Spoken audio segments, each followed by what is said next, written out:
The Sawyer arrived at the timber yard when the sky was still a pale wash of grey, the light barely strong enough to separate the river from the bank. He came along the cinder path that curved beside the wharf, his steps slow and soundless on the packed earth, his shoulders moving with the ease of a man who had walked this way for years. The air was cool and damp, carrying the mixed scent of wet oak sap, river mud, and the faint salt tang of the tidal water that pushed up from the estuary. A low mist clung to the stacks of squared timber, softening their outlines, making the yard seem larger and emptier than it truly was. He paused at the gate, a rough thing of split oak that never quite hung straight, and pushed it open without hurry. The hinges made no sound because they were bound with leather strips that had long since been greased with tallow. Inside, the yard opened in a long rectangle bordered on one side by the river and on the other by a low stone wall that held back a field of rye. Before him stood the timber stacks, great squared balks of oak and elm resting on crosswise stickers, their ends sealed with a pale mixture of lime and tallow that had dried to a chalky crust.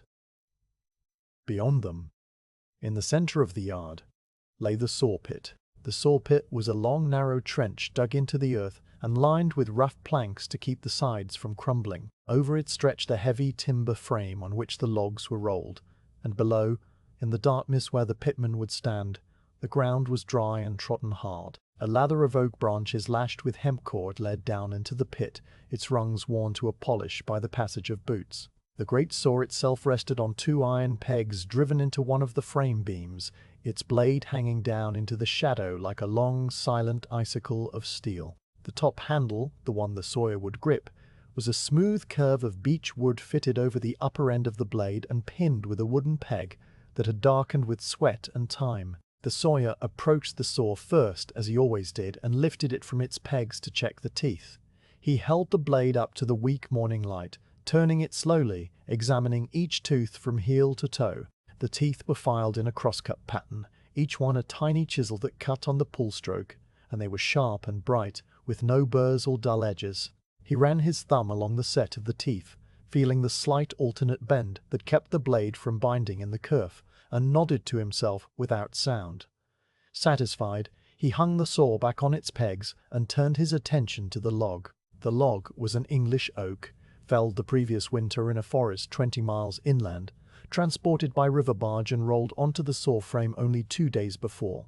It was heavy with moisture, so heavy that it had taken 4 men and a yard horse to position it, and it still smelled of the forest, a deep earthy scent that rose from the bark and the exposed end grain. The bark was thick and grey-brown, cracked into deep furrows where rain had pooled and then dried, leaving a faint watermark. The Sawyer walked the length of the log, trailing his fingers along the bark, pausing once to pick away a small cluster of dried moss that still clung to a crevice. At the far end he stopped and looked at the end grain, studying the rings that spread outward from the dark centre heartwood like the lines in a weathered chart. There were perhaps 160 rings, some wide and pale, others narrow and dark, each one a year of growth, a record of wet springs and dry summers, of late frosts and long autumns. He noted the position of the medullary rays, those silver lines that ran perpendicular to the rings, and he decided how the first plank would be cut, following the natural cleave of the wood.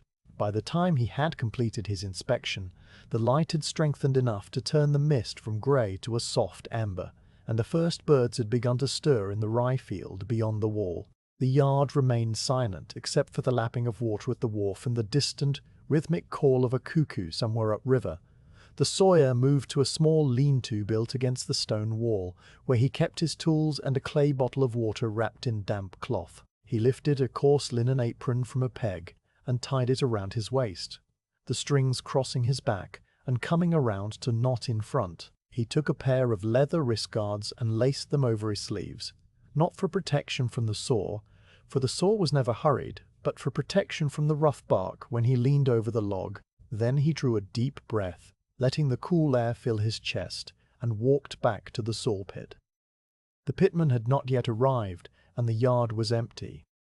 This hour belonged to the Sawyer alone.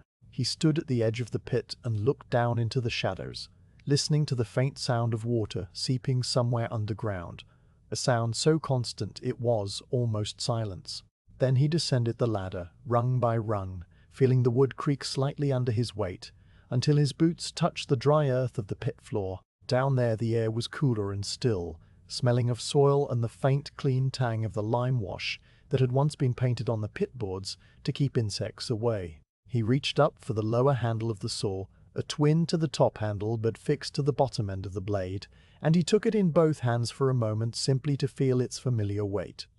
Climbing back up took less time than climbing down. He emerged into the growing light and stood beside the log, placing his right hand on the top handle of the saw where it hung.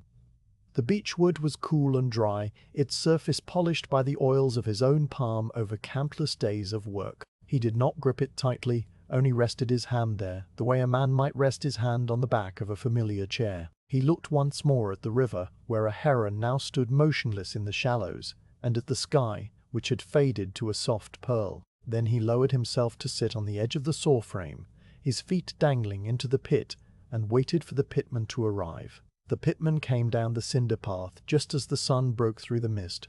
A short, broad man with a cap of felt pulled low over his brow and a canvas apron already stained dark with sawdust. He raised one hand in greeting, a small unhurried gesture, and the Sawyer nodded back. They did not speak. There was no need. The pitman walked to the ladder and descended into the pit, his boots scuffing the dry rungs, and a moment later his voice came up from below, a low murmur that simply said he was ready. The Sawyer stood, took the top handle in his right hand, and raised the saw slightly off its pegs. Below, the pitman grasped the lower handle with both hands. Together they pulled the blade upward for the very first stroke, the steel sliding silently through the air until the teeth rested against the underside of the bark. There was a pause, an interval of stillness in which the Sawyer adjusted his stance, placing his left foot slightly forward, his right hand firm on the top handle, while his left hand hovered near the middle of the blade to guide it. The pitman below did the same, inverting the posture, his arms braced for the pull.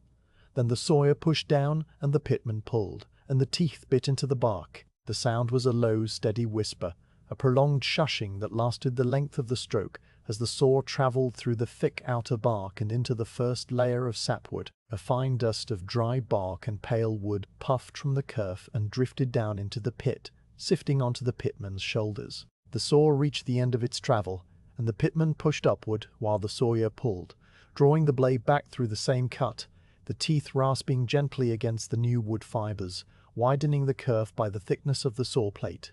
The rhythm began, slow and unhurried, push and pull, each stroke taking perhaps 4 seconds from top to bottom, with a brief pause at each end as the two men reversed direction without any signal other than the subtle change in pressure on the handles. The top handle moved smoothly in the Sawyer's grip, the beech wood warming slightly as the motion continued. He watched the kerf widen, a dark line that crept slowly along the top of the log, straight and true following the chalk line he had snapped the day before. The sawdust, at first only a faint powder, began to accumulate in a small pile at the edge of the pit, a mound of pale yellow-white that grew grain by grain. Each particle was so fine that a breath could scatter it, and the air around the saw soon held a haze of wood dust that caught the morning light and turned it into a soft, golden column. With each stroke, the blade sank deeper, passing out of the sapwood and into the heartwood, where the wood was denser and darker, a rich brown with a faint reddish hue. The sound changed too, the whisper deepening into a lower, more resonant note, as if the saw were humming to itself. The Sawyer felt this change through the handle, a slight increase in resistance that required no more effort, but simply a different quality of attention. The heartwood was the wood that gave the planks their strength and their resistance to rot, the wood that would one day form the ribs and planking of a ship. It smelled different too, as the saw teeth cut through the vessels that had once carried sap from roots to crown, releasing an aroma that was sweeter and more complex, with hints of tannin and something almost like leather. The sun climbed higher, burning off the last of the mist, and the yard grew warm. The Sawyer's shadow, which had stretched long and thin toward the river when he began, shortened and gathered itself close to his feet. Sweat began to bead on his forehead, but he did not wipe it away, letting it cool in the slight breeze that now stirred from the water. His breathing matched the rhythm of the saw, slow and deep, his chest expanding on the upstroke and falling on the downstroke, a natural tide that required no thought. Below, the pitmen breathed in the same pattern, their lungs working in unison through the length of the steel blade. Time passed without any measure except the growing depth of the Keth. The Sawyer's mind did not wander, for there was nothing to wander to. It remained fixed on the grain of the wood as it appeared and disappeared under the moving teeth, on the flex of the blade that he could feel as a subtle vibration in the handle, on the pile of sawdust that now spilled over the edge of the pit and accumulated on the plank that covered the wheelbarrow parked nearby. The outside world receded, the river and the fields and the distant roofs of the village becoming only a soft background, a painting that hung behind the labor. Everything that mattered was here, in the handle and the tooth and the kerf, in the slow, repeated motion that asked nothing but patience. When the cut had reached a depth of perhaps 2 inches, the Sawyer paused, lifting the blade clear of the kerf. The sawdust fell still, and the sound stopped, replaced by the gentle trickle of the river and the distant cluck of a hen somewhere across the field. He leaned forward and looked into the cut, observing the walls of the kerf, which were smooth and vertical, showing no sign of the blade wandering. He reached into a pouch at his waist, withdrew a thin wooden wedge cut from dry beech, and tapped it gently into the kerf behind the saw with the heel of his palm. The wedge spread the cut just enough to keep the wood from pinching the blade as the work continued. Another wedge followed, placed a foot farther along.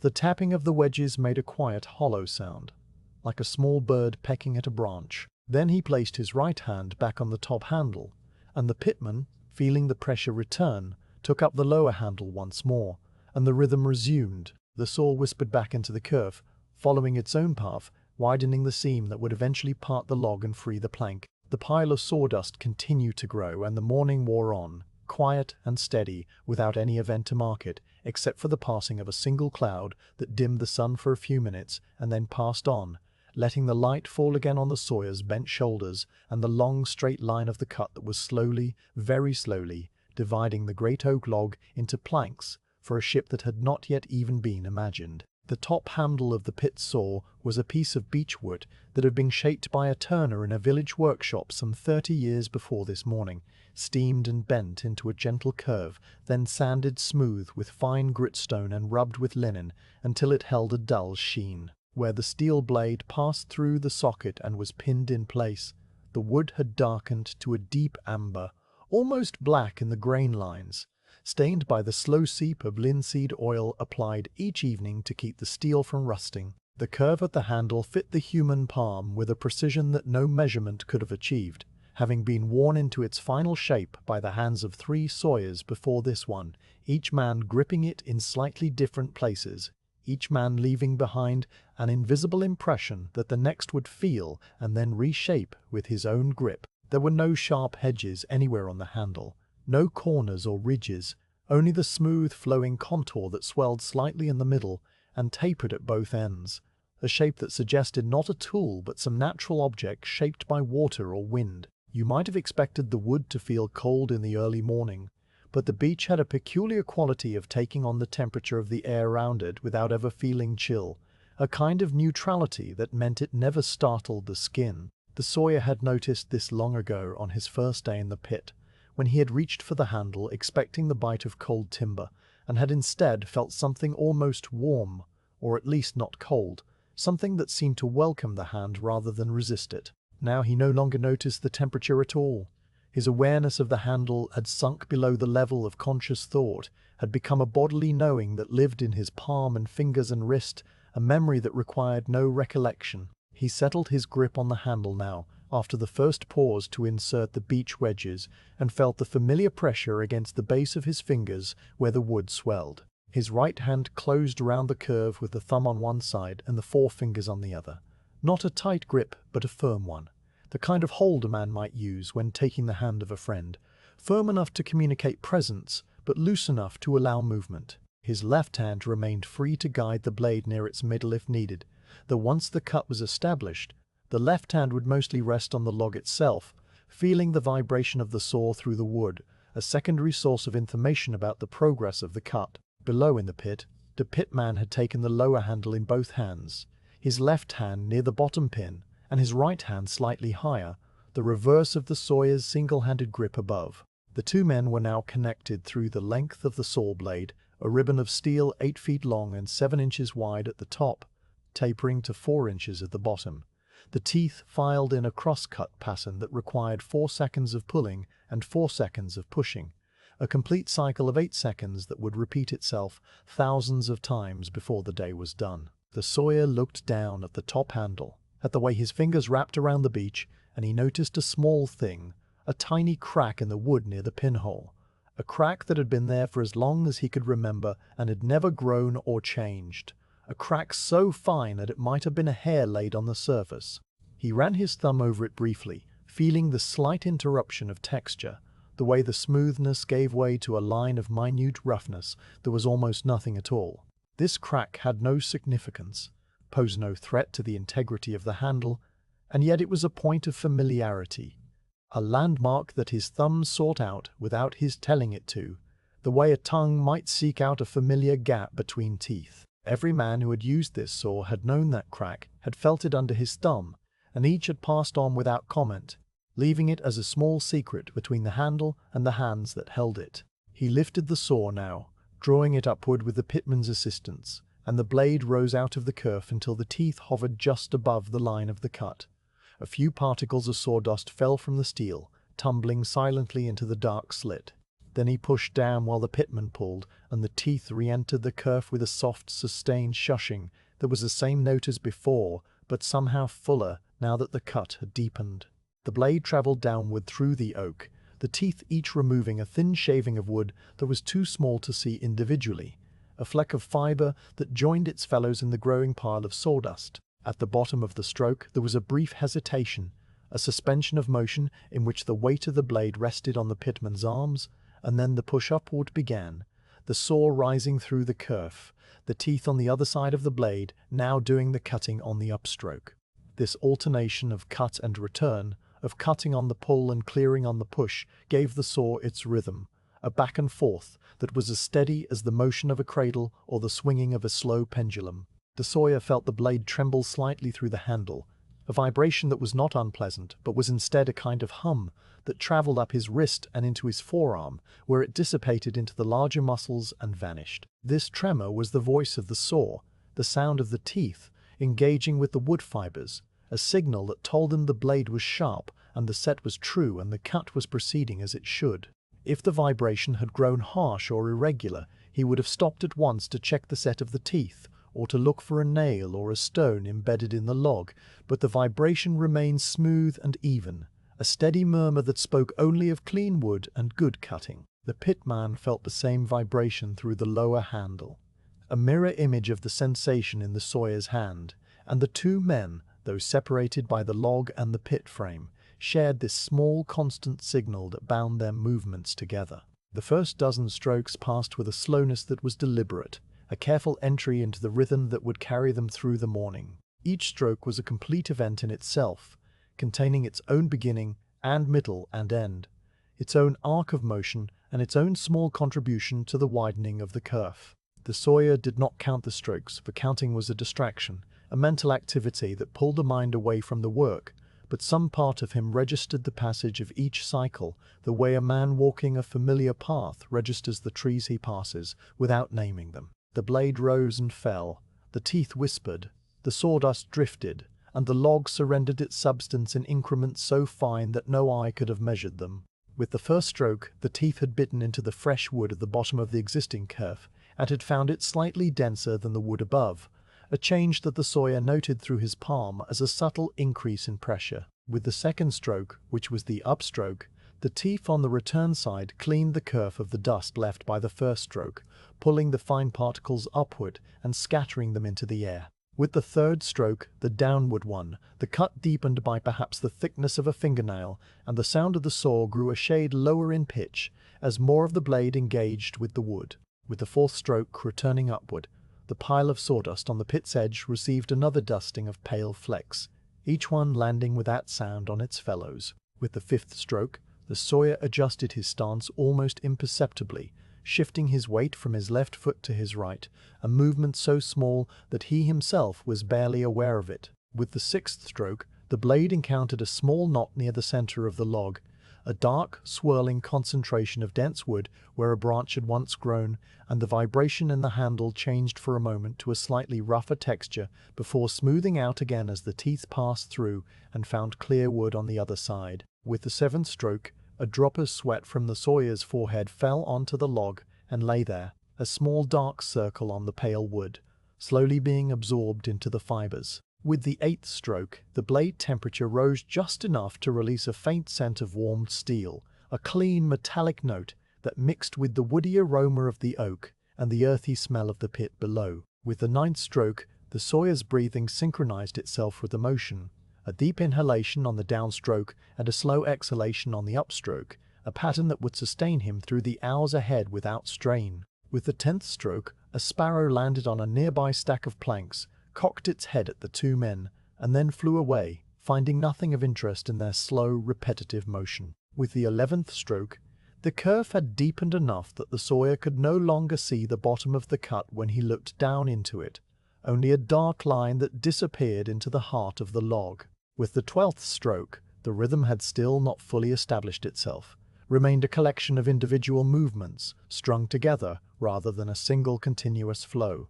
But the beginnings of continuity were there, a faint suggestion of the smooth, unbroken cadence that would eventually emerge. The Sawyer paused again after these first quiet strokes, not because anything was wrong, but because it was his habit to check the cut early, before the rhythm fully took hold, to ensure that the blade was tracking true along the chalk line. He lifted the saw clear of the kerf and stepped back, bending slightly to sight down the cut from one end of the log to the other. The line was straight, a dark seam that ran precisely along the chalk mark, neither wandering to the left nor to the right. Satisfied, he took a clay bottle from the ground beneath the saw frame, uncorked it, and poured a thin stream of water into the kerf. The water pulled for a moment on the surface tension of the wood, and then disappeared into the cut, darkening the walls of the kerf as it soaked downward, lubricating the path for the saw and keeping the blade cool. The water was river water, drawn from the wharf that morning, and it carried a faint scent of silt and waterweed, a cool green smell that rose briefly from the cut and then faded. He replaced the clay bottle and took up the handle once more, feeling the beach settle into his palm as if it had never left. The pitman, who had used the pause to wipe his brow with the back of his sleeve, resumed his grip on the lower handle, his feet shifting in the dry earth of the pit to find the stamps that had been worn into the ground by his own weight over many days. The Sawyer pushed down, the pitman pulled, and the blade slid back into the kerf with less resistance than before, the water having eased the passage of the steel. The sound of the saw changed subtly when it entered the wetted wood, becoming slightly softer, more muffled, a hush rather than a hiss, as if the water were absorbing some of the vibration. The sawdust that emerged from the cut was now darker, dampened by the water into a fine brownish paste that clung to the teeth and had to be carried out by the motion of the blade rather than falling freely as dry dust. This was the true beginning of the rhythm, the point at which the individual strokes began to blur into a continuous motion, each cycle flowing into the next without a perceptible boundary. The Sawyer no longer thought about pushing or pulling. His body had taken over the work, leaving his mind free to rest in a state of quiet attention, aware of the handle and the vibration and the sound, but not actively engaged with any of them. His breathing remained steady. His heart beat slow and even, and the world around him receded to a soft periphery. The river continued to lap at the wharf, the sun continued to climb, the sparrow returned and then left again, and the blade of the pit saw rose and fell, through the dense ancient oak that had stood in a forest for 160 years and was now being transformed into planks for a ship that would one day sail to places this Sawyer would never see and carry cargoes he would never know. The top handle grew warmer now, absorbing the heat from the Sawyer's palm, and the tiny crack under his thumb became even more familiar. A point of reference in a world that had reduced itself to the simple geometry of handle and blade and kerf. The sawdust paste accumulated on the steel, and the pitman, from time to time, reached up to wipe it away with a rag that he kept tucked in his belt, a rag that had once been part of a linen shirt and was now stained dark with the accumulated dust of many logs. The rhythm deepened, settled, became something that existed not just in the two men but in the log itself, in the very structure of the wood that was parting along its natural planes, following the grain that had been laid down in concentric rings over a century and a half of growth. And yet, for all this deepening, the rhythm had barely found its footing. It was still a fragile thing, a newborn pulse that could be disrupted by a slip of the foot, or a cramp in the hand, or a momentary lapse of attention. The Sawyer knew this, and he held the rhythm gently, not forcing it, letting it find its own pace, the way a man learning to walk beside another adjusts his stride to match, without ever being told to do so. The morning was still young, the log was still mostly whole, and the plank that would eventually be freed from it was still only an idea, a potential shape hidden inside the wood, waiting for the teeth of the saw to reveal it, one slow stroke at a time. The oak log that lay on the saw frame had begun its life as an acorn dropped by a parent tree that had itself been ancient when the Tudors ruled England, a tree that had stood in a deer park long since turned to farmland. The acorn had fallen on soft ground in a wet autumn, been trodden into the leaf mould by the hoof of a roe deer, and had lain dormant through the cold winter before sending up a shoot in the April of the year 1590. Now, 160 years later, that shoot had become a log 8 feet long and nearly 3 feet in diameter, its rings recording every season of growth and every stress the tree had endured. The saw was now 2 inches into the heartwood, and the grain was revealing itself. Grain in oak is not a single thing but a complex weaving of several different structures, each with its own direction and density and purpose. The most visible part of the grain was the annual rings, the concentric bands that appeared on the end grain as a pattern of light and dark circles spreading outward from the dark center heartwood. Each ring represented 1 year of growth, with the pale, porous early wood formed in the spring when the sap ran freely and the cambium layer expanded rapidly, and the darker, denser late wood formed in the summer and autumn when growth slowed and the cells became smaller and more tightly packed. The Sawyer could feel the difference between early wood and late wood in the handle of the saw, as a subtle variation in resistance, a gentle pulse that occurred with each quarter inch of progress, the blade cutting more easily through the spring growth and then slowing almost imperceptibly in the denser summer wood. This pulse was so regular that it became a second rhythm beneath the main rhythm of the strokes, a micro-rhythm that marked the passage of each ring, each year of the tree's long life. Beyond the rings, running perpendicular to them like the spokes of a wheel, were the medullary rays. These were plates of dense, hard tissue that radiated outward from the center of the tree, serving to transport nutrients horizontally while the rings transported them vertically. In oak, the medullary rays were particularly prominent, visible on the end grain as fine silver lines that caught the light and glinted when the angle was right. When the saw cut along the radius of the log, following the rays rather than crossing them, the resulting plank would display these rays as broad, shining ribbons known as silver grain, a figure prized by shipwrights and cabinet makers alike. The Sawyer was cutting precisely along this radial line, and with each stroke the blade passed through layer after layer of these rays, feeling them as tiny moments of increased hardness that lasted only a fraction of a second before releasing into the softer tissue between. The medullary rays gave the oak its strength across the grain, preventing the wood from splitting along the ring boundaries under stress, a quality essential for ship planks that would be subjected to the constant working of wind and wave. The Sawyer knew this, had known it since his apprenticeship, but the knowledge was not something he actively thought about.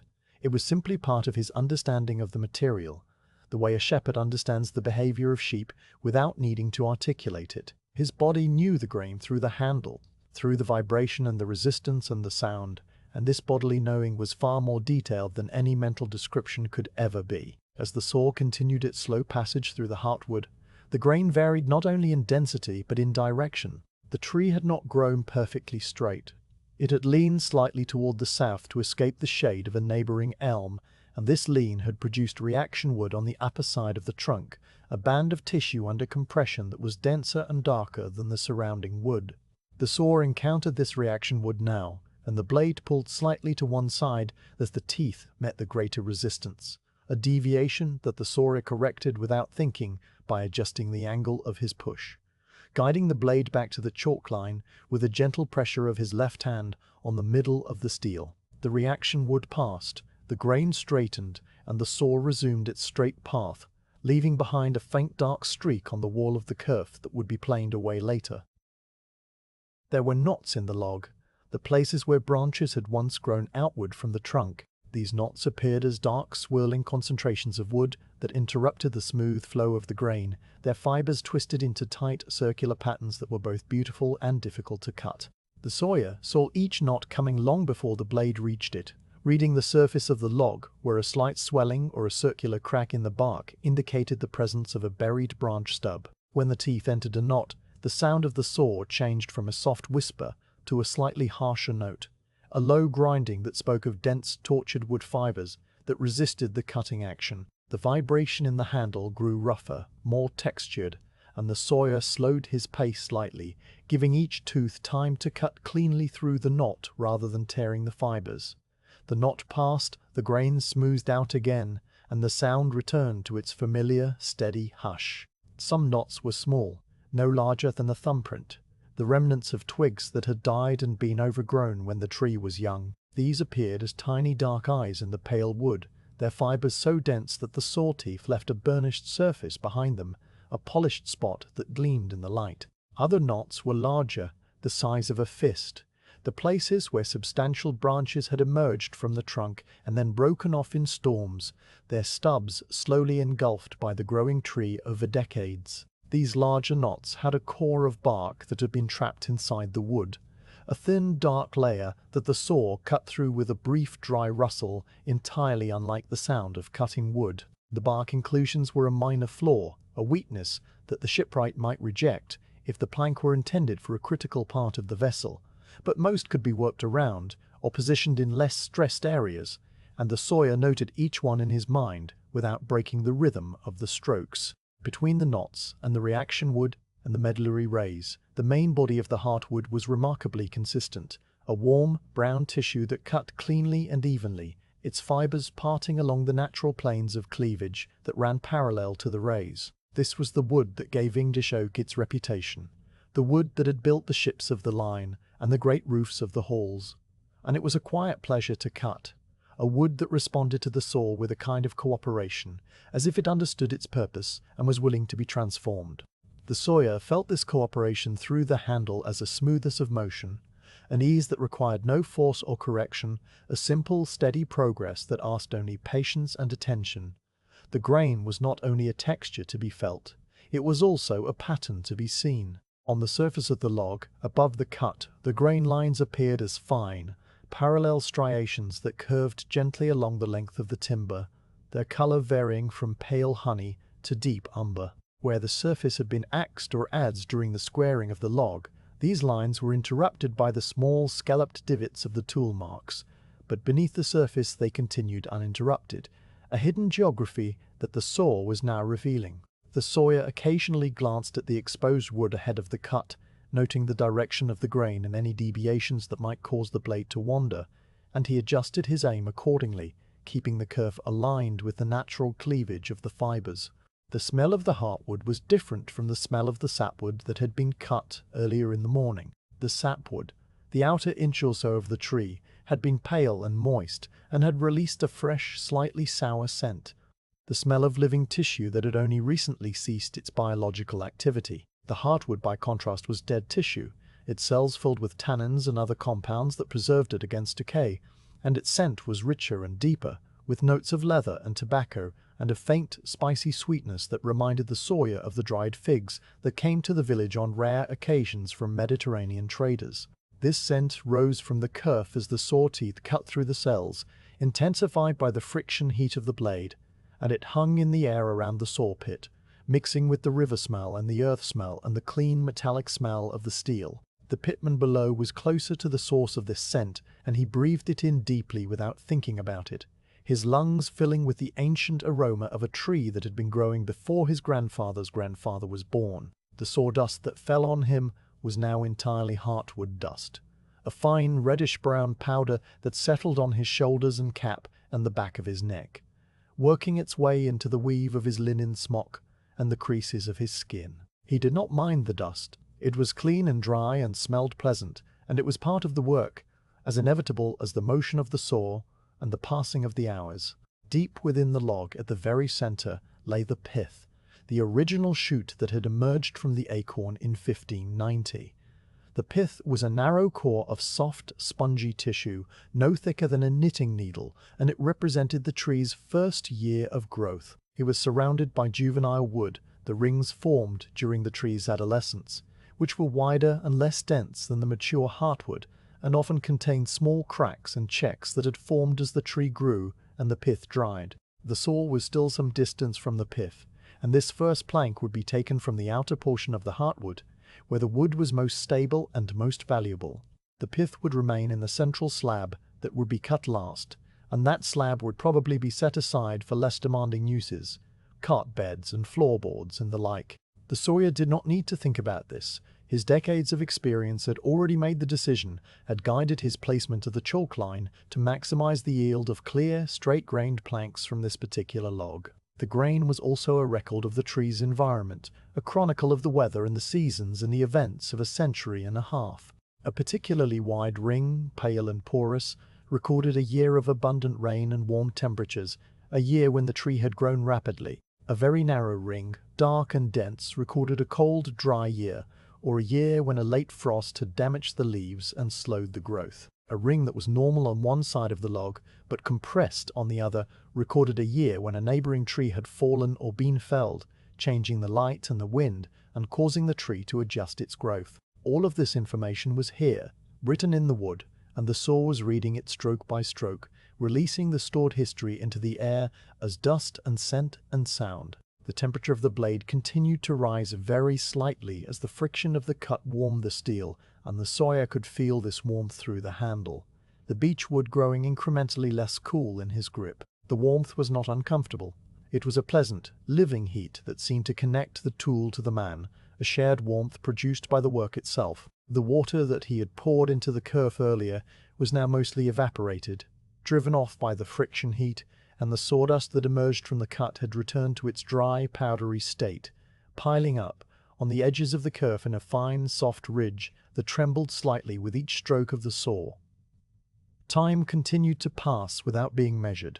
The sun was now well above the rye field, and the shadows had shortened to their midday minimum, though noon was still some time away. The sparrow that had visited earlier had found a companion, and the two birds were now pecking at something among the timber stacks, their small movements a flicker of life in the still yard. The river continued its slow, tidal drift past the wharf, the water neither rising nor falling at this midpoint between the tides, and the heron that had been fishing in the shallows had moved on to another stretch of bank, where the fishing might be better. Everything was as it had been, and nothing had changed, except that the kerf was now a quarter of an inch deeper, and the plank was a quarter of an inch closer to being free. The Sawyer paused again, lifting the saw from the kerf, and this time he reached for a second clay bottle that was filled not with water, but with a thin mixture of linseed oil and turpentine.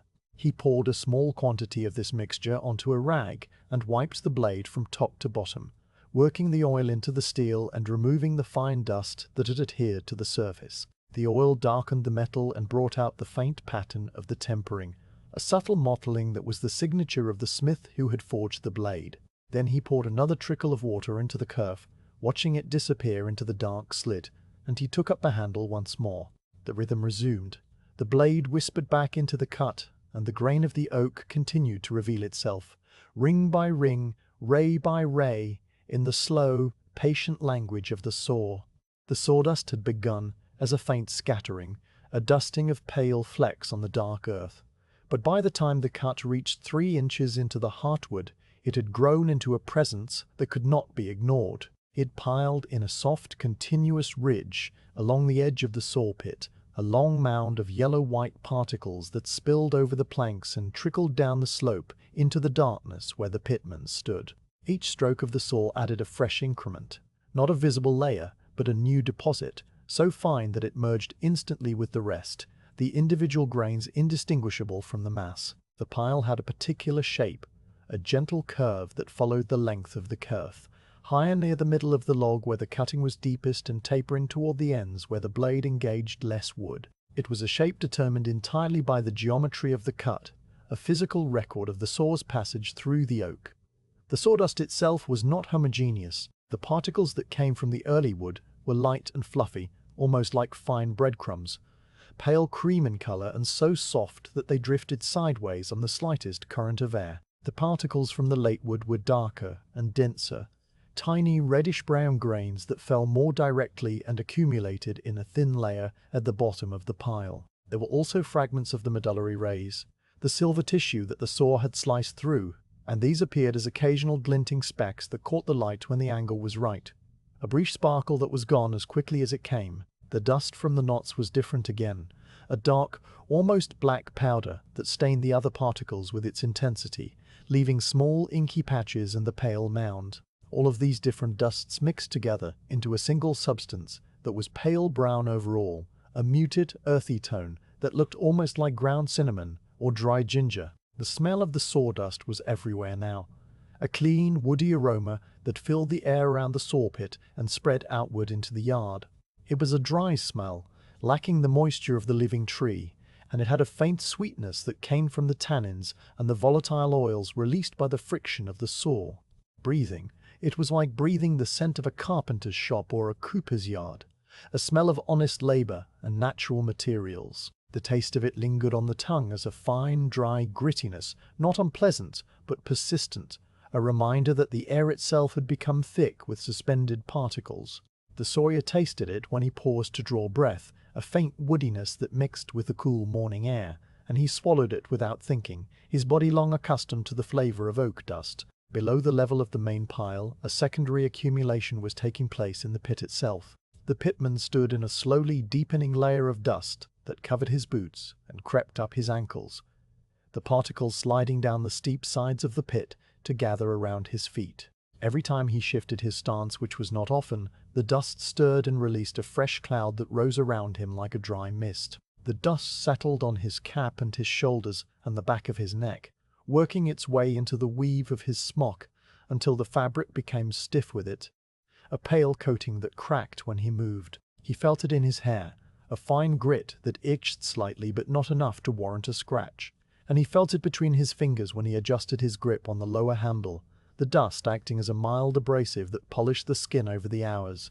The air in the yard, which had been clear and fresh at dawn, was now hazed with suspended dust, a faint golden blur that softened the edges of everything. The shaft of light that fell through the open side of the shelter had become a visible column, a beam of amber light in which millions of tiny particles drifted and swirled in slow motion. The Sawyer occasionally paused, not to rest, but to watch this column, to observe the way the dust motes danced and settled in the stillness. The dust did not fall all at once. The heavier particles descended more quickly, while the lighter ones remained aloft for long seconds, tracing lazy, spiraling paths through the beam, before finally coming to rest on some surface. The very finest particles seemed almost to float, supported by the faint warmth rising from the log and the saw blade in the bodies of the two men. Watching this slow, silent ballet was a kind of meditation, a brief interval of pure observation that asked nothing of the observer but attention. The Sawyer had learned over the years to use these pauses effectively. He would lift the saw clear of the kerf and stand motionless with his hand still on the handle, waiting for the dust to settle before he continued. This settling took perhaps 20 seconds, sometimes longer if the air was still, and during that time the yard fell into a deep quiet. The falling dust made no sound at all. It was a silent process, the particles drifting down without even the faintest hiss. The only sounds were the distant lap of the river and the occasional soft thud of a timber shifting in the stacks as the sun warmed it.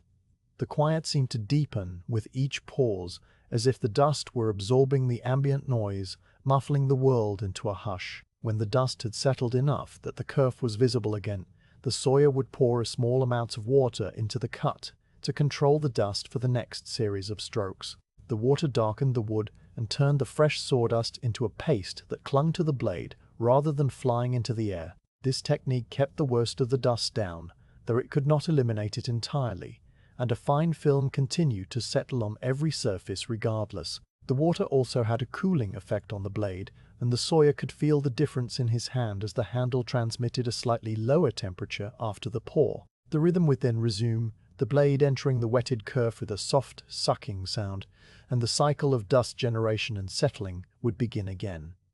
The dust did not only settle on the men and the ground, it settled on everything. The saw frame itself, the heavy oak beams that supported the log, had acquired a fine coating, a pale skin that blurred the edges of the tool marks.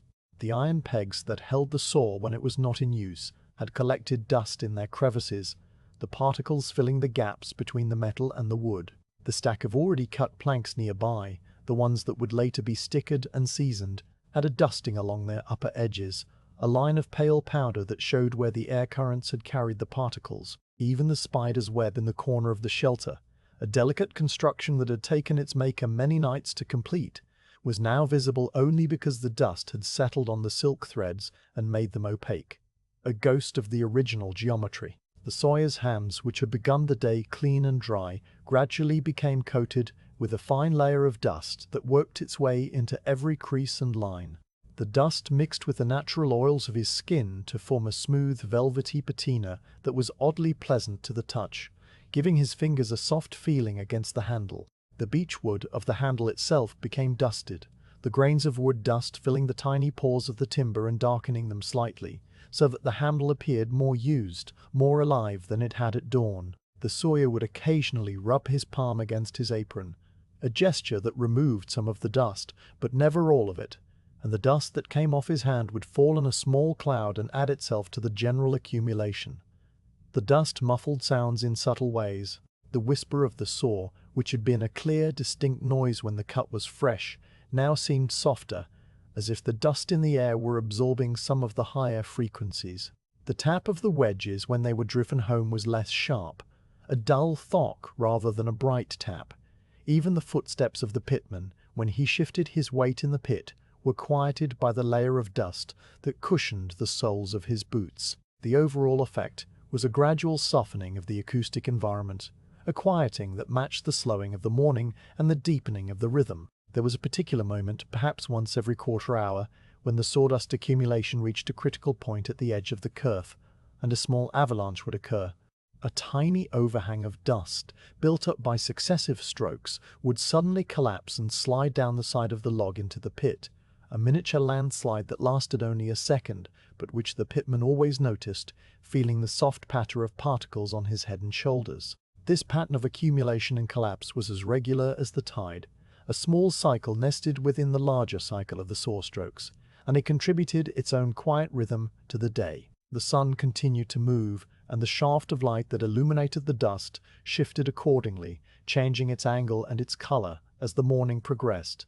In the first hour after dawn, the light had been cool and gray, giving the dust a pale, silvery appearance. As the sun rose, the light warmed to gold, and the dust column became a rich amber beam in which the particles glowed like tiny embers. Later, as the sun climbed higher still, the light would become white and intense, and the dust would appear almost invisible against the bright background, only noticeable when a particle flew across the line of shadow. The Sawyer noted these changes without comment, his eyes registering the shifting quality of the light as naturally as they registered the grain of the wood. The dust that fell into the kerf itself was a problem that the water pourings were meant to solve, but some dust inevitably found its way into the narrow gap regardless. This dust packed itself into the bottom of the cut and increased the friction on the blade, requiring a slight extra effort to pull the saw through. The Sawyer felt this extra effort as a subtle increase in resistance, a dragging sensation that told him it was time to lift the blade and clear the kerf. He did this by pulling the saw completely out of the cut and tapping the flat of the blade against the log, a soft ringing tap that shook the dust from the teeth and the plate. The dust fell in a puff and scattered on the mound below, and the saw resumed its passage with renewed ease. The flavor of the dust was a constant presence on the Sawyer's tongue, a dry, woody taste that made him swallow more often than usual. He kept a small cup of water nearby, not the clay bottle used for the kerf, but a separate container made of turned maple, and he drank from it occasionally, rinsing the dust from his mouth and throat. The water was cool from having been drawn from the river at dawn and stored in the shade, and it tasted of the river, a faintly mineral taste that cut through the woodiness and refreshed him. The pitman below had his own supply, a leather costrol hung from a peg in the pit wall, and he drank from it during the pauses, the water trickling down his dust-coated throat and leaving a clean trail in the grime. As the hours passed, the dust accumulation reached a state of equilibrium, a balance between the rate at which new dust was produced and the rate at which it settled or was removed. The pile at the pit's edge stopped growing in height and simply spread outward, the new particles falling on the sides of the mound and rolling down to the ground. The dust in the air remained at a constant density, the suspended particles neither increasing nor decreasing, held in a hazy suspension by the gentle air currents. This equilibrium was a kind of steady state, a quiet plateau in which the dust became simply a part of the environment, as constant and unremarkable as the sky or the river. The sawyer's mind, during these long passages of cutting and settling, drifted in a quiet, unfocused way. He did not think about the past or the future, did not plan his evening meal or remember his childhood. His thoughts were occupied entirely by the dust, by its color and its texture and its behavior, by the way it responded to the movements of the saw and the breath of the breeze. This absorption in the immediate present was not a choice but a natural consequence of the work, a state of attention that required no effort and produced no fatigue. The dust was the world, and the world was the dust, and everything else was remote and unimportant. The cleanliness of the yard was a relative thing. The sawyer did not try to keep the work area free of dust, for that would have been impossible, but he did maintain a certain order. At the end of each day, he would sweep the planks of the saw frame with a birch broom and push the accumulated dust into a pile that was later carted away for use as animal bedding or fuel for the cottage fires. The dust was not waste. Not really. It was simply a byproduct, a transformation of the oak into a more usable form. The planks that came off the saw frame were the true product, and the dust was the evidence of their creation, the material that had been removed to reveal the wood within. The sawyer understood this intuitively, and he no more resented the dust than a miller resents the flour that dusts his clothes. The afternoon, when it came, would bring a different quality of dust, a dust that hung more heavily in the air and settled more slowly in the increased warmth. But for now, in the middle part of the morning, the dust was at its most characteristic, a fine, pale cloud that turned the sunlight into a visible substance and muffled the world into a gentle quiet. The saw continued its steady rise and fall, the dust continued its silent drift and settling, and the two men continued their slow, patient labor at the center of the timber yard, surrounded by the soft accumulation of the 1,000 tiny particles that had once been a tree. The saw did not stop all at once. It slowed gradually, the rhythm stretching out stroke by stroke until the pauses between the up and the down became longer than the motions themselves. The sawyer felt a natural slackening in his arms, a gentle signal from his body that the morning's work had reached its resting point, and he lifted the blade from the kerf with a final, soft pull that scattered a small shower of damp sawdust onto the pile. He stood for a moment with his hand still on the top handle, breathing deeply, his chest rising and falling in a slower tempo now that the demands of the saw had eased. The pitman below released the lower handle and straightened his back, pressing his fists into the muscles on either side of his spine, and the small, quiet sounds of his stretching rose from the pit like distant whispers. The sawyer hung the top handle on its iron peg and stepped back from the log, his boots scuffing the packed earth that had been worn smooth by years of such steps. He flexed his fingers, opening and closing his right hand several times, feeling the blood return to the places where the handle had pressed against his palm. There was a pale line across the base of his fingers where the pressure had been, a temporary mark that would fade in a few minutes, and he rubbed it absently with his thumb as he walked toward the low stack of planks that served as a bench near the riverside of the yard. The pitman climbed the oak ladder, his boots sounding on each rung, and emerged into the full light, blinking and squinting, his face streaked with sawdust that had mixed with sweat to form a pale paste on his forehead and cheeks. The stack of planks where the sawyer sat was a pile of oak boards that had been cut earlier in the season and were now in the early stages of seasoning. They were stacked with stickers between them, thin pine laths that created air gaps, and the whole pile was covered with a rough canvas sheet to keep off the rain. The sawyer sat on the edge of this pile, the canvas yielding slightly under his weight, and he looked out across the river while his breathing settled into its resting rhythm. The river at this hour was a slow brown current that moved without any visible hurry, its surface marked here and there by small whirlpools that formed and dissolved in the space of a few seconds. A barge was making its way upstream, a long flat vessel loaded with bundles of wool, and the bargee stood at the stern with a long pole, pushing against the riverbed with a slow pendular motion that matched the rhythm of the saw in its unhurried regularity. The Sawyer unwrapped his food from a square of coarse linen that had once been bleached white but was now permanently stained with a faint yellow of old grease. The bundle contained a piece of bread made from rye flour mixed with a little wheat, dense and dark and slightly sour from the leavening, and a wedge of hard cheese that had been pressed in the village dairy the previous autumn and aged through the winter. The cheese was pale orange and crumbly at the edges, with a sharp, nutty scent that rose as soon as the linen was opened. Beside these, there was a small withered apple that had been stored in straw since the harvest, and had shrunk to a leathery sweetness. Its skin wrinkled and brown, but its flesh still good.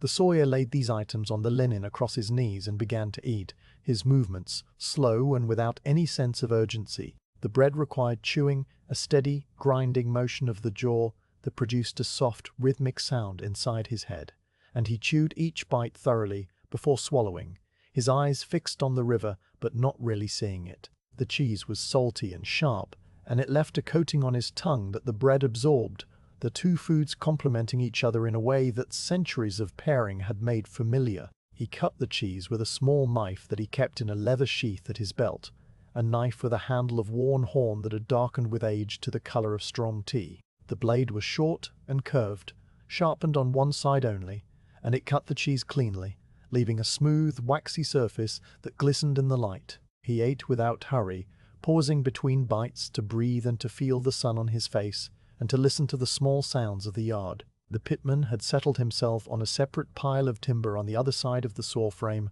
and he too was eating, his own bundle of food spread on his knees. He ate a cold pasty filled with chopped mutton and turnip, the pastry thick and hard from the morning's baking, and he washed it down with water from a wooden costrel that he had brought up from the pit. The two men did not speak, not from any unfriendliness, but from the understanding that the noon pause was a time for silence, an interval of stillness that needed no words to fill it. They had worked together for many years, and their companionship was expressed through the shared rhythm of the saw rather than through conversation.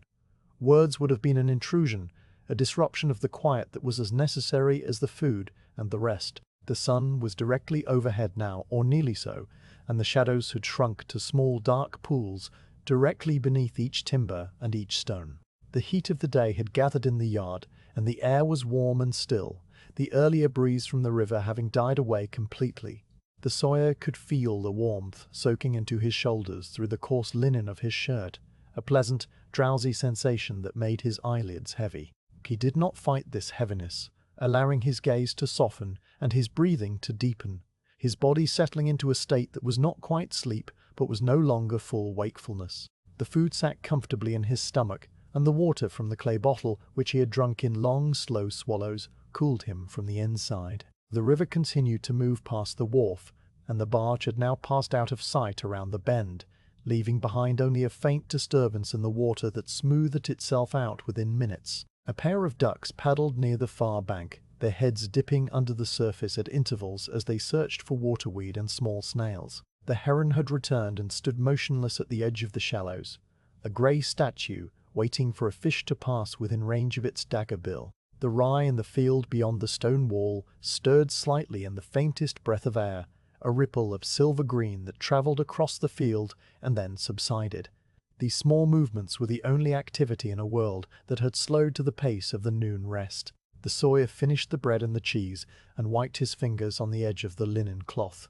He picked up the withered apple and bit into it, the flesh giving way with a soft, dry crunch that was entirely unlike the crisp juiciness of a fresh apple. The flavor was concentrated, intensely sweet and almost fermented, a taste that spoke of long storage and patient waiting.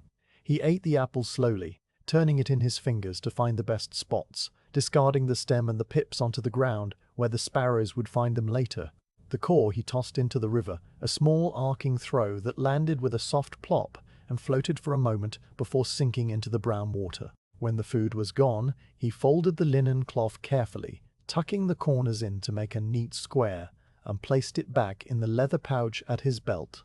He drank again from the clay bottle, the water now slightly warm from the sun, but still refreshing, and he replaced the cork with a firm push of his thumb.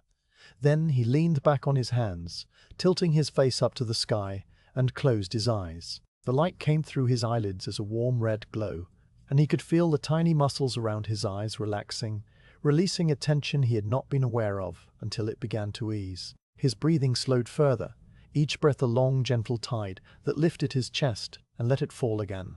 The yard around him was silent except for the tiny sounds that were always there. The distant bleat of a sheep from the field behind the rye, the buzz of a fly that had settled on a warm plank nearby, the creak of a timber in the stack as it expanded in the sun's heat. These sounds were not disruptions of the quiet, but part of it, the individual notes that made up the larger silence, the way individual threads make up a cloth. The Sawyer listened without listening, his mind receiving the sounds without responding to them, his awareness diffused and unfocused. The pitman had finished his pasty and had lain back on his stack of timber, his cap pulled down over his eyes to shade them from the glare. His chest rose and fell in a slow, steady rhythm, and one of his hands rested on his stomach while the other lay palm up on the wood beside him. He was not asleep, or not entirely. He floated in a state between waking and rest, aware of the warmth and the quiet, but not engaging with them. A thin trickle of sweat ran from his temple down across his ear, and he twitched slightly as it tickled him, then settled back into stillness. Time passed in the noon pause without any marker to measure it.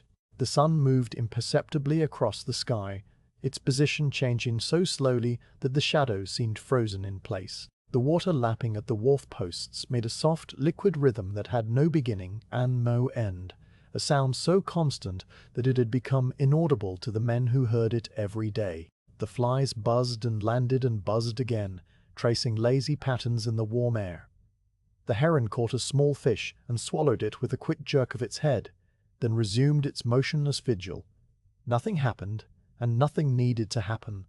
The saw itself, hanging on its pegs, was still and silent. The blade gleamed faintly in the sun, the oil from the morning's wiping still visible as a thin, iridescent film on the steel. A single bead of resin had oozed from a knot in the log and was slowly running down the side of the kerf, a thick, honey-colored drop that moved at a pace almost too slow to see. It would eventually reach the bottom of the cut and harden there, a tiny amber jewel that would be planned away when the plank was dressed. The sawdust on the pile had settled completely, the finest particles having drifted down at last, and the mound had a still, sculptural quality, its surface marked by the faint ripples of the last fall.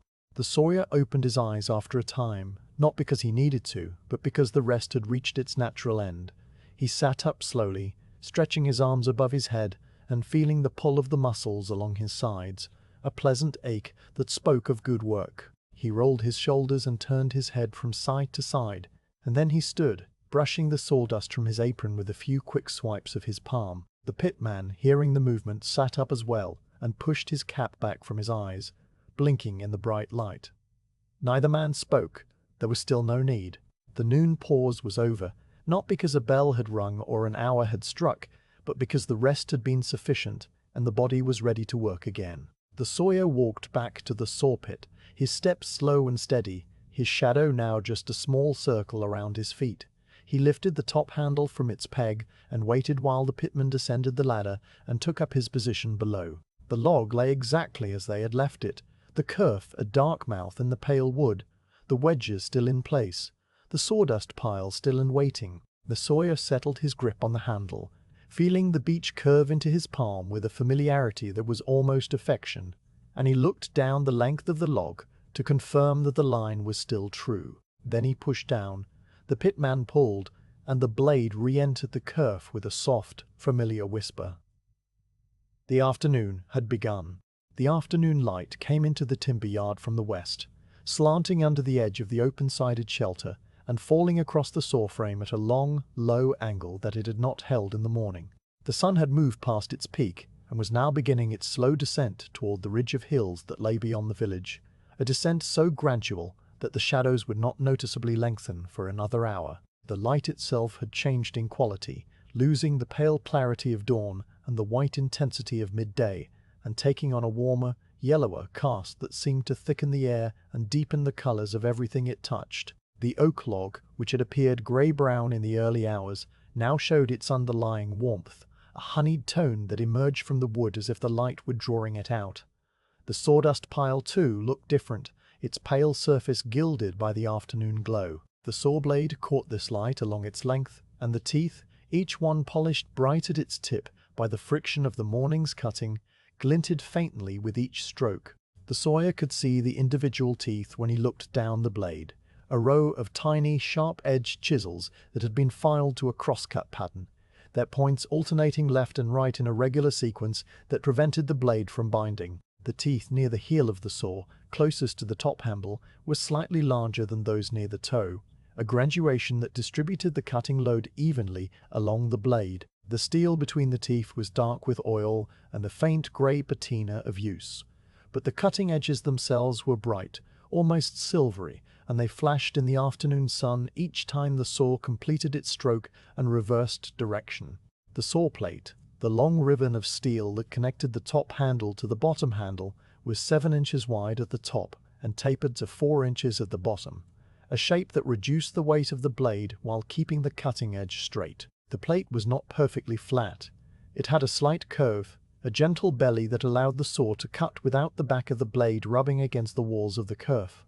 This curve was too subtle to see unless one sighted down the blade from end to end, and the sawyer had done this many times over the years, checking the set and the straightness after each sharpening. The steel had been forged in a water-powered mill in the north of England, heated and hammered and quenched and tempered until it possessed the particular combination of hardness and flexibility that a pit saw required. Hard enough to hold an edge through hours of cutting oak, flexible enough to bend without breaking if the log shifted or the pitman stumbled. The temperature of the blade had risen during the morning's work, the friction of the teeth against the dense heartwood generating a steady, diffuse warmth that traveled up the steel and into the handles. At the start of the day, the blade had been cooled to the touch, the temperature of the night air still clinging to the metal. Now, after the noon pause, it retained some of that earlier warmth, a residual heat that the sawyer felt through the beech handle as a faint, living presence. The heat was not great, no more than the warmth of a stone that had lain in the sun, but it was enough to change the feel of the tool in his hand, making it seem less an inert object and more an extension of his own body, sharing his own temperature and his own slow pulse. The water that he poured into the kerf at regular intervals served to cool the blade, and each pour produced a small, brief hiss as the liquid met the warm steel. This hiss was one of the quiet sounds of the afternoon, a soft, evaporative whisper that lasted only a second before the saw resumed its passage. The water also had the effect of darkening the steel where it touched, a temporary stain that faded as the blade dried. The sawyer watched the water bead on the flat of the blade and then run down into the teeth, carrying with it a fine suspension of sawdust that dripped off the lowest point and fell into the pit. He poured slowly, tilting the clay bottle just enough to release a thin stream, and he moved the bottle along the length of the blade so that every tooth received its share of cooling. The scent of the afternoon cut was subtly different from the scent of the morning. In the morning the oak had smelled of the forest, a damp, earthy aroma that came from the moisture still trapped in the sapwood and the outer heartwood. Now, with the cut deeper and the blade warmer, the scent had shifted toward something drier and sweeter, the smell of heated oak resin being released from the wood cells by the friction of the teeth. This resin had been stored in the tree for a century and a half, a sticky, aromatic substance that protected the wood from decay and gave it the durability for which English oak was famous. As the saw teeth ruptured the resin canals, the volatile oils evaporated into the air, carrying a fragrance that was part vanilla, part leather, and part something else entirely. A warm, balsamic note that was unique to oak and could not be compared to any other scent. The sawyer breathed this fragrance without remarking on it, his nose long accustomed to the smell of cut oak, but on some level he registered the change. The way the afternoon scent was fuller and more complex than the morning scent. It was a smell that spoke of the heart of the tree, the oldest and densest wood, and it was a sign that the cut was progressing well. The pitman below, closer to the source, breathed the same air, and the scent mingled with the dust on his face and the taste of the pasty still lingering on his tongue, creating a sensory blend that was entirely of the pit and the work and the day.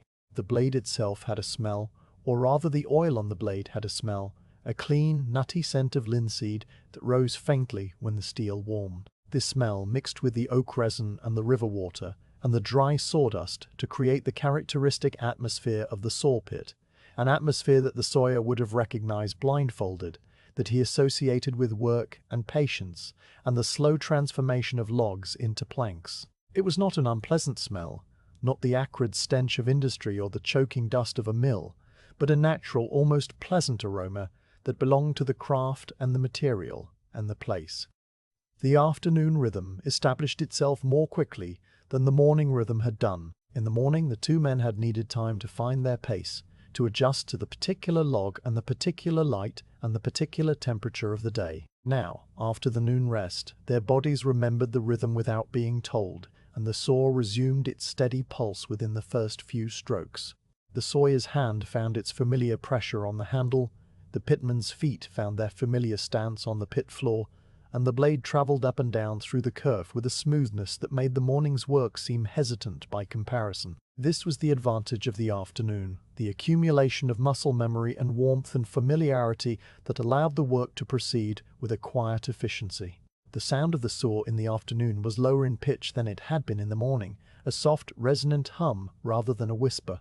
This was partly because the cut was deeper and more of the blade was engaged with the wood, and partly because the wood itself was warmer and slightly softer, yielding to the teeth with less resistance. The hum was a steady, calming note, a monotone that varied only slightly as the blade passed through denser or lighter portions of the grain. It was the kind of sound that, if listened to for long enough, could induce a trance-like state, a quiet hypnosis of repetition that emptied the mind and filled the body. The Sawyer, who had heard this sound for thousands of hours over the course of his working life, was not hypnotized by it, but was instead comforted. The steady hum a reassurance that all was well, that the blade was sharp and the line was straight and the plank was slowly coming free. He did not listen to the sound so much as he felt it, the vibration traveling through the handle and into his bones, a low, pleasant buzz that massaged the joints of his fingers and the tendons of his wrist. The pitman below felt the same vibration, conducted through the lower handle and into his palms, a mirror of the sensation above. The wedges that had been tapped into the kerf behind the saw needed occasional adjustment as the afternoon progressed. The wood of the log, warmed by the sun and the friction of the cut, expanded slightly, closing the kerf by a fraction of a hair and increasing the pressure on the blade. The Sawyer felt this increase in pressure as a slight drag, a subtle resistance that told him the wedges needed tapping deeper. He would pause, lift the saw clear, and take up the small wooden mallet that hung from a loop on the saw frame. The mallet was made of elm, a dense, shock-resistant wood, and its head was scarred with the marks of many thousands of taps. He tapped each wedge in turn, a soft, hollow tock-tock that rang quietly in the yard, and then he would return the mallet to its loop and resume the cut. The pitman waited through these pauses with the patience of long practice, his hands resting on the lower handle, his breathing slow and even in the dusty air. The light continued to shift as the afternoon wore on, the sun sinking lower and the shadows stretching out from the timber stacks and the saw frame and the stone wall. The beam of light that fell through the open side of the shelter, which had been a vertical column at noon, now slanted at a pronounced angle, illuminating a long rectangle on the ground that crept slowly toward the river. The sawdust that drifted in this beam appeared more golden than before, the particles catching the warm light and glowing like tiny specks of brass. The Sawyer, from time to time, noticed this effect without pausing to contemplate it, his eyes simply receiving the beauty of the light without his mind needing to name it. The heron that had fished in the shallows all morning had moved on, and a pair of swans had taken its place, floating on the slow current with their necks curved in the characteristic double bend that gave them their elegance. The swans did nothing in particular, only drifted and occasionally dipped their heads to preen a feather or take a small beakful of water. Their whiteness stood out against the brown river and the green bank, a pure, bright note in the landscape that the Sawyer saw without seeing, a familiar presence that was part of the yard and the day. The grain of the oak continued to pass under the saw teeth, ring after ring, each one a year of growth, each one a record of a spring and a summer and an autumn that had passed long ago.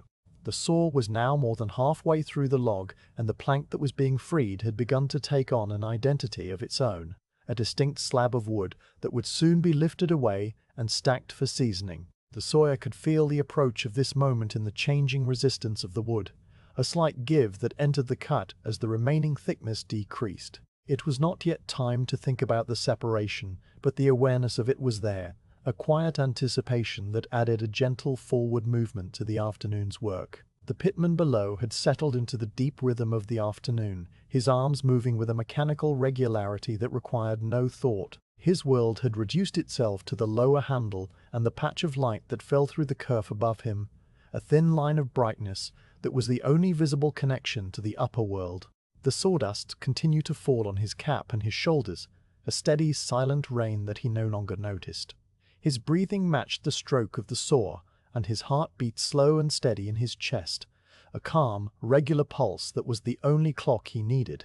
The sawyer's right hand, the one that gripped the top handle, had developed a particular warmth of its own, the friction of the beech against his palm, creating a small pocket of heat that was trapped between the skin and the wood.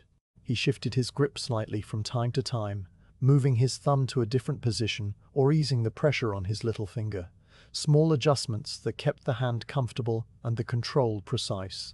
The beech had absorbed some of the sweat from his palm, and the handle had taken on a slightly darker tone where his hand had rested, a temporary stain that would dry and fade by morning. The tiny crack near the pinhole, the one that his thumbs sought out, was still there, still unchanged, still a small familiar landmark in the geography of the handle. The afternoon was a long, quiet plateau, a stretch of hours in which nothing happened except the steady progress of the saw through the wood.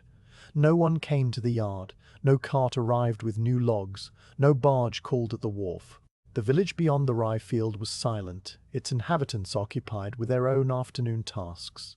The sky remained clear, the blue fading toward a paler shade as the sun descended, and the breeze that had been absent at noon began to stir again, a gentle movement of air that came off the river and carried the cool green scent of water and bank vegetation. The saw blade, warmed by the afternoon sun and the friction of the cut, gave off its faint, metallic scent, and the resin from the oak continued to release its sweet, balsamic fragrance, and the river continued to lap at the wharf posts with a soft, liquid rhythm that had been sounding since before the yard was built and would sound long after the yard was gone. The sawyer pushed and pulled, the pitman pulled and pushed, and the teeth of the saw cut slowly through the ancient oak, stroke by stroke, minute by minute, in the quiet, unhurried afternoon of an ordinary day in the year 1750. The cut had now reached a depth of more than 10 inches, and the remaining wood beneath the blade was perhaps only a third of what it had been when the morning began.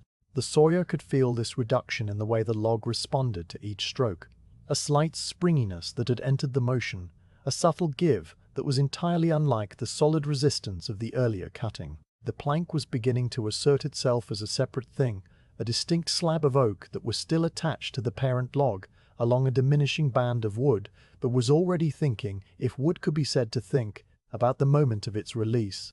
The sawyer knew this phase of the cut well, and he adjusted his pace accordingly, slowing the rhythm just a fraction to ensure that the final separation would be clean and controlled.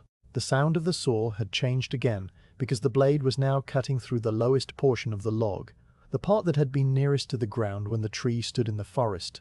This wood was slightly different in character from the heartwood above, having been subjected to the compression forces of the tree's weight for a century and a half. The fibers packed more tightly together, and the ring slightly narrower. The saw teeth encountered this denser wood with a deeper, more satisfied hum, a note that was almost a purr, and the sawyer felt the change through the handle as a small increase in the work required for each stroke. It was not a difficulty, merely a difference, the wood's final message before it yielded. A thin dark line had begun to appear along the top of the kerf, a seam that was visible now from end to end of the log. This seam was the gap created by the saw blade, widened very slightly by the wedges, and it represented the division that would soon become complete. Looking into this seam, the sawyer could see the walls of the cut, which were smooth and vertical, and showed the faint, regular marks of the saw teeth. a fine corduroy pattern that the shipwright's plane would later remove. The two faces of the cut were almost mirror images of each other, the grain lines matching exactly from one side to the other, and yet they would never touch again once the plank was free, would spend the rest of their existence separated by the thickness of a ship's frame or the gap between two deck planks. The wedges that had been tapped into the curve behind the saw were now doing more important work than simply keeping the blade from binding. They were beginning to apply a gentle, constant pressure that encouraged the plank to lift away from the log, a slow, silent force that worked with the saw rather than against it. The beech wedges were dry and hard, and they had been driven in just enough to hold without splitting the wood, their thin edges biting into the walls of the kerf with a grip that was firm but not aggressive. The Sawyer paused after every few strokes to tap them deeper, the mallet making its soft tock along the length of the cut, and each tap widened the seam by a nearly invisible amount. There was a particular moment which arrived without any announcement when the Sawyer felt the first indication that the plank was beginning to lean. It was not a visible lean, not something he could see with his eyes, but a change in the way the saw moved through the kerf, a slight easing of the friction on the upper side of the blade. The pitman below felt it too, a corresponding change in the pull stroke, a tiny reduction in the weight that the lower handle had been carrying. Neither man spoke, but both understood that the cut was entering its final phase, that the two halves of the log were beginning to assert their independence from each other. The Sawyer paused the saw and crouched down to sight along the kerf from the side, his eyes level with the top of the log. In the gap he could see daylight, a thin, bright line that ran the full length of the cut, the light from the western sky passing through the seam and falling into the darkness of the pit. This was always a satisfying moment, the first visual confirmation that the plank was nearly free, and the Sawyer allowed himself a small, quiet breath that was almost a sigh before he straightened up and resumed his grip on the handle. The pitman, seeing the light appear above him, adjusted his stance slightly to avoid the sudden brightness in his eyes, and then settled back into the rhythm. The pace of the cutting slowed further now, not from any fatigue, but from caution. The remaining wood was only a few inches thick, and if the saw were pushed too quickly, the plank might split away unevenly, or a large splinter might tear out from the edge of the cut. The Sawyer reduced the length of each stroke slightly, cutting with the middle portion of the blade where he had the most control, and he watched the kerf closely for any sign of the wood beginning to tear. The wood obliged him by cutting cleanly, its fibers parting in the neat, straight line that he had established in the first hour of the morning, and the thin line of daylight grew wider by the smallest of increments. The plank itself, the part that would become a useful thing, was now visibly defined. It was 3 inches thick and 12 feet long, a slab of oak that weighed perhaps 200 pounds and would one day form part of a ship's hull, its surface marked by the faint, vertical scratches of the saw teeth, and its edges still rough from the axing that had squared the log. The upper surface of the plank, the side that faced the Sawyer, was the inside face of the tree, the part that had been nearest to the pith, and it showed the medulla rays as fine, silvery lines that caught the afternoon light. The lower surface, still attached to the log, was the outside face, the part that had been nearest to the bark, and it was darker and denser and would be even more resistant to rot when the plank was finally seasoned and worked. The Sawyer noted these qualities without naming them, his eye reading the plank the way a farmer reads the sky. The moment of separation, when it came, was not sudden. There was no crack, no splintering, no dramatic break. Instead, a faint, almost musical shiver ran through the log, a vibration that travelled up the saw blade and into both handles simultaneously, and the Sawyer felt the resistance vanish from his stroke, as if a hand that had been holding the blade back had suddenly let go. The kerf widened by perhaps 1/16 of an inch all along its length, and the thin line of daylight became a definite gap, a slot of brightness through which the pitman below could see the sky. The plank was free, resting now on the supporting timbers of the saw frame, and held in place only by its own weight and the gentlest pressure of the wedges. The Sawyer lifted the blade clear of the kerf and hung it on its pegs, his breathing deep and slow, his pulse steady. He stepped back from the log and looked at the plank, which lay there quietly, a separate object now, a thing that had not existed when the sun rose and now existed, a piece of oak that would outlast the man who had cut it and the ship that would carry it, and perhaps even the memory of the yard where it had been made. The pitman climbed up from the pit, brushing the sawdust from his shoulders, and together the two men stood for a moment on either side of the log, looking at the gap they had spent the day creating. Then the sawyer crouched at one end of the plank and slid his fingers into the kerf, feeling the slight roughness of the sawn surface against his knuckles. The pitman did the same at the other end, and together they lifted the plank away from the log. The wood was heavy, dense with the moisture that still filled its cells, and it required a careful, coordinated movement to raise it without jarring or dropping. They lifted slowly, their arms taking the weight with the ease of long practice, and they carried the plank across the yard to the seasoning stacks, walking in step without any need to count or signal. The seasoning stacks stood against the stone wall on the side of the yard farthest from the river, a series of low piles of planks separated by stickers and covered with canvas. The sawyer and the pitman set the new plank down on a waiting pile of its fellows, placing it carefully so that it lay flat and true. The sawyer then took several pine stickers from a nearby bundle, thin laths of clean dry pine that had been split and planed for this purpose, and he laid them crosswise on the surface of the plank, spacing them evenly from end to end. These stickers would allow the air to circulate around the plank as it seasoned, carrying away the moisture slowly and evenly, so that the wood would not warp or crack. Another plank would eventually be laid on top of these stickers, and then more stickers, and so on until the pile was high enough to be capped with heavy stones that would keep the topmost plank flat. The sawyer ran his palm over the surface of the freshly cut plank, feeling the slight ripple left by the saw teeth, a texture that was too fine to be called rough, but too pronounced to be called smooth. The surface was a warm honey brown, darkened in streaks where the medullary rays emerged, and it had a soft, almost velvety feel under his fingers. There were no hidden defects, no bark inclusions or rot pockets or shakes, only the clean, straight grain of a good oak cut on the radius. He wiped the surface with his sleeve, removing a few stray particles of sawdust, and then he stood back and left the plank to its slow, patient transformation from green wood to seasoned timber. The pitman had already returned to the saw frame and was examining the remaining log, which was now smaller by the thickness of one plank. The surface that had been exposed when the plank was lifted away was the mirror of the one that had been carried off. The same grain lines and the same medullary rays, and it was clean and smooth from the saw's passage, requiring no further preparation before the next plank could be cut.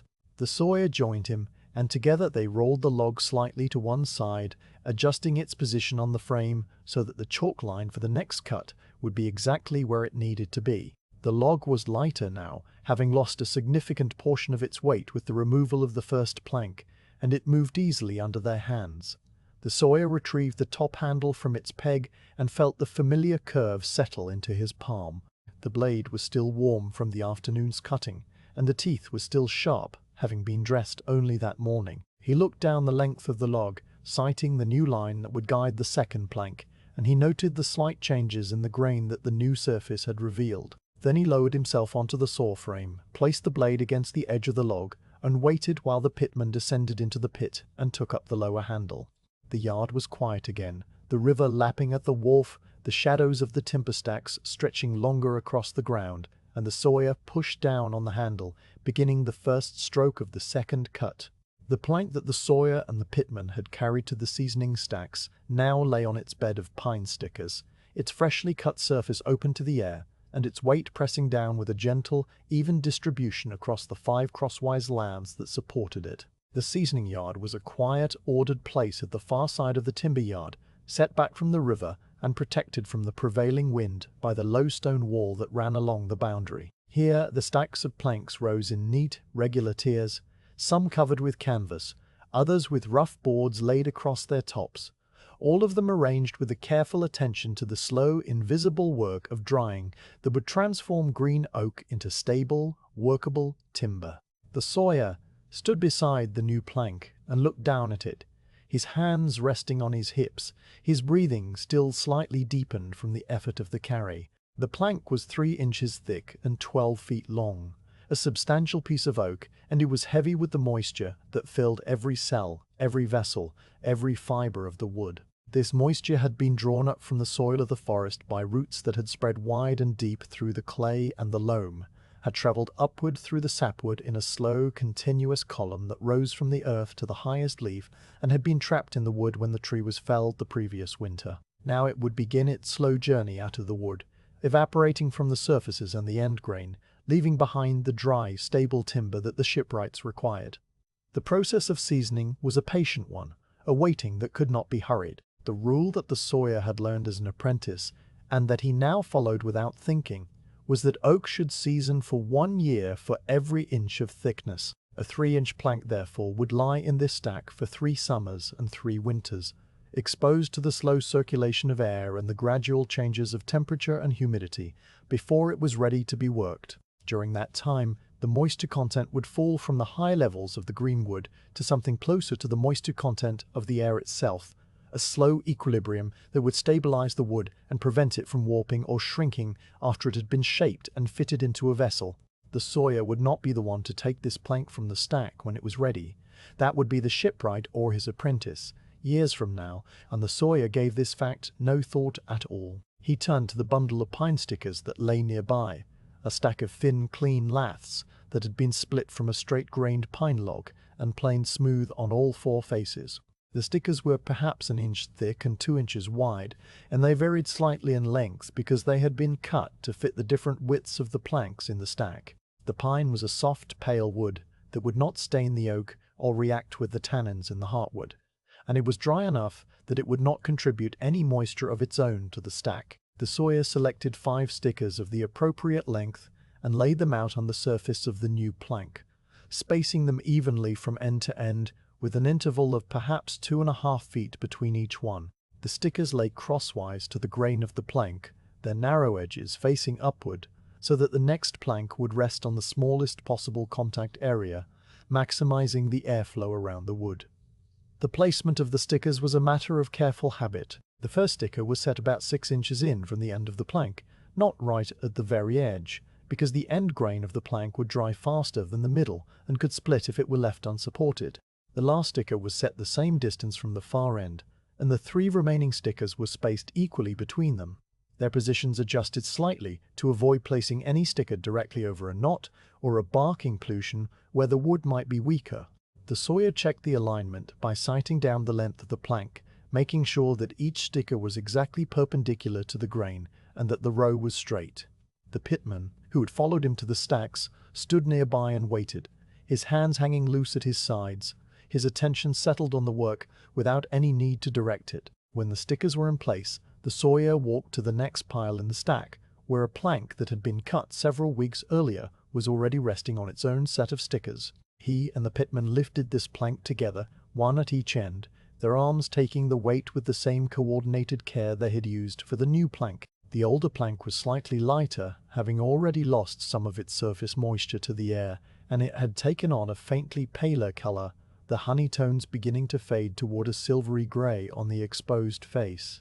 They carried it across the short distance and lowered it onto the stickers that rested on the new plank, setting it down with a soft, solid thud that was muffled by the contact of wood on wood. The pitman held the plank in place, while the Sawyer checked the alignment of the edges, making sure that the 2 planks were flush and that the stack was rising straight and true without any lean or twist. The stack was now 2 planks high, with a layer of stickers between them, and the air could move freely through the gap that the stickers created. This gap was small, the thickness of the stickers themselves, but it was enough to allow the moisture escaping from the planks to be carried away by the gentle circulation of air that moved through the seasoning yard. The air came from the river, cool and slightly humid in the mornings, warmer and drier in the afternoons, and it moved through the stickers in a slow, invisible current that never ceased. Over the months and years, this current would carry away hundreds of gallons of water, the oak releasing its stored moisture grain by grain, cell by cell, until the plank was as dry as the air itself, and had shrunk by perhaps 1/4 of an inch in thickness and 1 inch in width. The Sawyer returned to the sticker bundle and selected another set of 5 laths, which he laid on top of the plank that had just been placed. The stickers were arranged in the same pattern, the same spacing, the same careful alignment, because the even distribution of weight was essential to the straightness of the stack. If a sticker were placed out of line with the ones below it, the plank above would be subjected to a bending force that could, over the long months of seasoning, introduce a curve or a twist that would make the plank useless for shipbuilding. The Sawyer had seen such mistakes in his early years, planks that came out of the stack with a permanent bow or a spiral warp that no amount of planing could correct, and he had learned to take the extra moment to align each sticker exactly with its predecessor below. The stack now stood 3 planks high, and the Sawyer judged that this was the right moment to add a heavy stone to the top. The stones that served this purpose were river cobbles, flat and smooth and roughly oval, collected from the shallows near the wharf over the years and stockpiled at the base of the stone wall. The Sawyer selected a stone of perhaps 30 pounds, a grey, weathered piece of granite that was cool to the touch and dusted with the pale sawdust that had settled on everything in the yard. He lifted it with both hands and placed it on the center of the topmost plank, settling it carefully so that its weight was evenly distributed. The stone would serve to keep the top plank flat, pressing it down against the stickers below, with a gentle, constant force that would prevent the ends from lifting as the wood dried and contracted. The weight of the stone, combined with the weight of the planks themselves, created a compression that traveled down through the entire stack, from the topmost plank through the stickers to the planks below, and finally into the ground timbers that supported the whole pile. These ground timbers were heavy oak balks that had been squared and laid directly on the packed earth, their tops leveled carefully so that the stack would begin on a true foundation. The first layer of stickers rested on these ground timbers, and the first plank rested on those stickers, and so the entire structure was separated from the soil and the moisture that rose from it.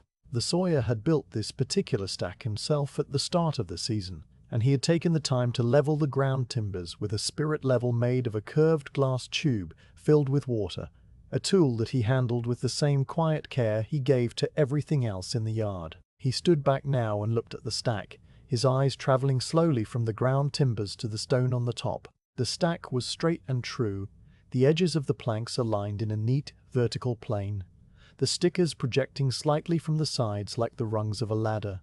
The fresh plank at the bottom of the stack was the darkest in color, still wet with its trapped moisture, while the older planks above it were progressively lighter, their exposed surfaces having dried and bleached in the air. The canvas cover that would eventually be draped over the top of the stack to protect it from rain was still folded on the ground nearby, and the Sawyer made a mental note to draw it over the stack before the end of the day, because the weather could change overnight, and he did not like to leave the planks uncovered. The oak plank that he had just added to the stack would now begin its long, quiet transformation. Over the coming months, the moisture would slowly migrate from the center of the plank to the surfaces, drawn by the lower humidity of the air, and it would evaporate from the upper and lower faces and from the exposed end grain. The rate of evaporation would be highest at the ends, where the open vessels and fibers acted like tiny straws, and this was why the stickers had been placed near the ends, but not at the very edges, to allow the end grain to dry slightly without the restraint that would cause it to split. The Sawyer had once seen a stack of improperly stickered planks in which every board had developed a long curved crack at each end, a defect that made the planks useless for any purpose but firewood, and the memory of that waste had stayed with him as a quiet lesson. The seasoning of oak was not simply a matter of drying, because the tannins and other compounds in the wood underwent slow chemical changes as the moisture departed. The tannins polymerized and darkened, giving the heartwood its rich brown color, and the volatile oils evaporated or oxidized, leaving behind the stable, durable timber that had made English oak the material of choice for shipbuilders and carpenters across the centuries. The plank that the Sawyer had cut today would, by the time it was ready for use, have been transformed from a heavy, wet, living thing into a dry, inert, reliable material that could be sawn and planed and chiseled into any shape the ship required. The Sawyer understood this process in his hands and his nose much more than in his mind, the knowledge residing in the senses that had spent decades in the presence of wood. The pitman, who had been standing quietly while the Sawyer completed the stacking, now turned and walked back toward the saw frame, his boots crunching softly on the scattered sawdust. The afternoon was still bright, the sun still well above the western ridge, and there was time for another cut before the light failed.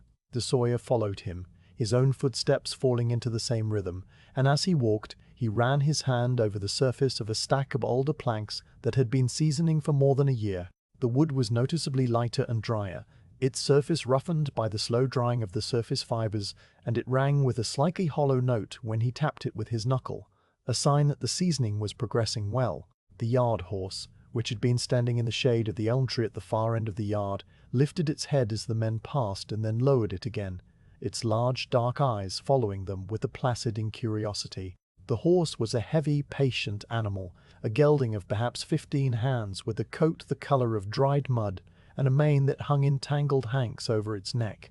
It was used for rolling logs onto the saw frame and for hauling the finished planks to the wharf when a barge arrived to collect them, and it spent most of its days standing in the shade, dozing and switching its tail at flies. The Sawyer glanced at the horse as he passed, noting that its water trough was still full and that its halter rope was secure, and then he returned his attention to the saw frame that waited for him in the center of the yard. The log from which the first plank had been cut was now smaller and lighter, and the Sawyer paused to inspect the new surface that had been revealed when the plank was lifted away. The grain was the same, the medullary rays the same, the color the same, and the chalk line for the next cut was still visible, a thin white mark that ran straight and true along the length of the log. The Sawyer ran his thumb along the chalk line, refreshing it slightly where it had been smudged by the handling of the plank, and then he reached for the top handle of the saw, which hung on its pegs exactly where he had left it. The handle was still warm, the blade was still sharp, and the rhythm was still there, waiting to be resumed like a conversation that had been paused mid-sentence. He looked up briefly at the stack of planks he had just built, visible across the yard through the gaps between the timber piles. It stood there quietly, the new plank at the bottom, beginning its slow, patient weight, the stone on the top, doing its silent work of pressing the pile flat. The Sawyer felt a small private satisfaction at the sight, a quiet acknowledgement of work well done, and then he turned his back on the stacks and lowered himself onto the saw frame, his right hand finding the top handle and his left hand resting on the edge of the log. The pitman below coughed once, a small dry sound, and then the blade rose and fell, and the cutting began again. The log from which the first plank had been cut was now reduced by the thickness of that plank, its upper surface a fresh, clean plane of pale heartwood that gleamed in the afternoon light. The Sawyer and the pitman stood beside it for a moment, their breathing slow and even, their hands resting on the saw frame while they contemplated the work that remained. There were at least 4 more planks to be taken from this log before it would be reduced to the central slab that contained the pith, and then another log would need to be rolled into place. The Sawyer looked across the yard to where a second log, slightly smaller and cut from the same great tree, lay on a low bed of timber runners near the wharf. He had marked it for cutting the previous day, knowing that the first log would not yield enough planks to fill the order for the shipwright at the mouth of the river. He nodded to the pitman, and the 2 men walked together across the packed earth toward the waiting log.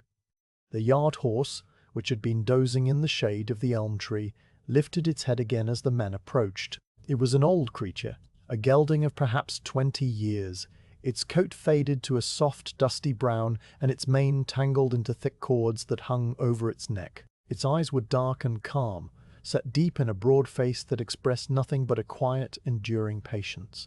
The horse had been born in a field near the village, and had spent its entire life in the timber yard, pulling logs and hauling planks and standing in the shade while the Sawyers worked. It knew the routines of the yard as well as any man, and it required no commands, only the gentlest of guidance. When the Sawyer approached with the harness in his hand, the horse turned its head and allowed the leather straps to be laid across its back, with a stillness that was almost a form of courtesy. The harness was a simple arrangement of broad leather bands that crossed the horse's chest and shoulders and connected to a heavy iron ring at the rear. From this ring, a length of chain was attached, and the chain in turn was connected to a set of timber tongs that could grip the end of a log. The Sawyer worked the buckles with the ease of long practice, settling the leather so that it lay flat against the horse's hide and would not rub or pinch. The horse stood without moving, its tail switching occasionally at the flies that buzzed around its flanks, its large dark eyes fixed on some distant point that only it could see. The Sawyer patted its neck once, a brief, gentle touch, and then he led the horse by the halter toward the waiting log. The log lay on 2 thick oak runners that had been greased with tallow to reduce friction. It was perhaps 7 feet long and 2 feet in diameter at the wider end, tapering slightly toward the top end where the branches had once spread. The bark was grey and furrowed, identical to the bark of the first log, and the end grain showed the same pattern of rings and medullary rays, the signature of the same tree. The Sawyer knelt at one end and inspected the chalk mark that indicated where the first cut would be made, a line that he had drawn the day before after sighting along the grain and determining the best orientation for the plank.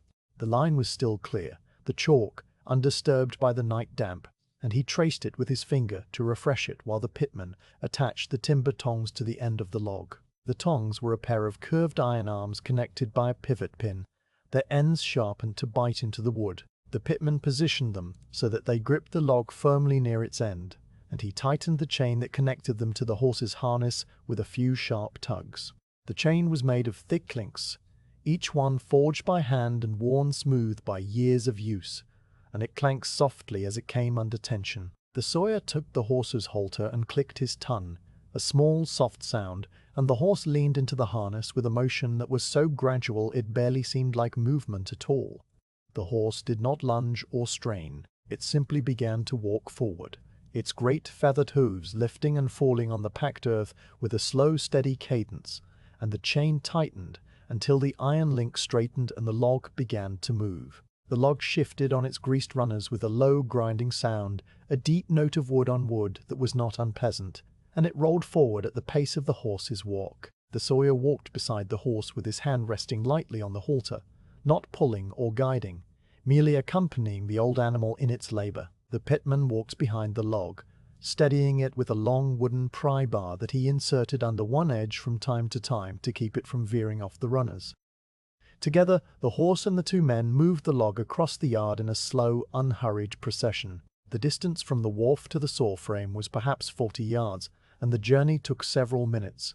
The horse stopped once without being told when a fly settled on its ear, and it shook its head slowly before resuming its walk. The Sawyer waited through this pause without impatience, his hands still on the halter, his attention on the log and the chain, and the quiet, steady progress. The pitman used the pause to adjust his grip on the pry bar, and then the horse leaned forward again and the log resumed its slow, grinding advance. The sun, which was now noticeably lower in the west, cast long shadows across the yard, and the light had begun to take on the golden, slanting quality of late afternoon. When the log reached the saw frame, the Sawyer guided the horse to a halt with a gentle pressure on the halter.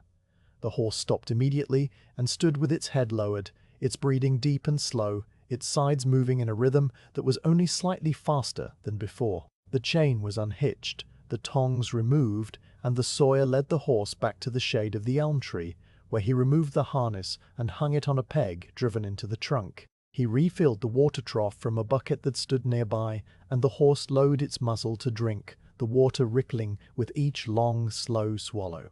The Sawyer patted its neck once more and then returned to the saw frame, where the pitman was already using the pry bar to roll the log onto the supporting timbers. The log settled onto the frame with a low, solid sound, a thud that was felt through the ground rather than heard. The Sawyer and the pitman worked together to align it, shifting it sideways with the pry bar until the chalk mark was precisely centered over the pit and the log was level from end to end. The Sawyer checked the alignment by sighting from one end, closing one eye and looking down the length of the log as if aiming a long musket. The line was straight, the level was true, and he nodded once to the pitman before walking to the saw that hung on its pegs. The evening was not an event that announced itself with any suddenness. It came as a gradual cooling of the air, a subtle shift that began as soon as the sun dropped behind the western ridge and the direct light was replaced by a soft, diffuse glow. The shadows, which had been stretching across the yard for the past hour, now merged into a single spreading darkness that rose from the ground like water filling a basin.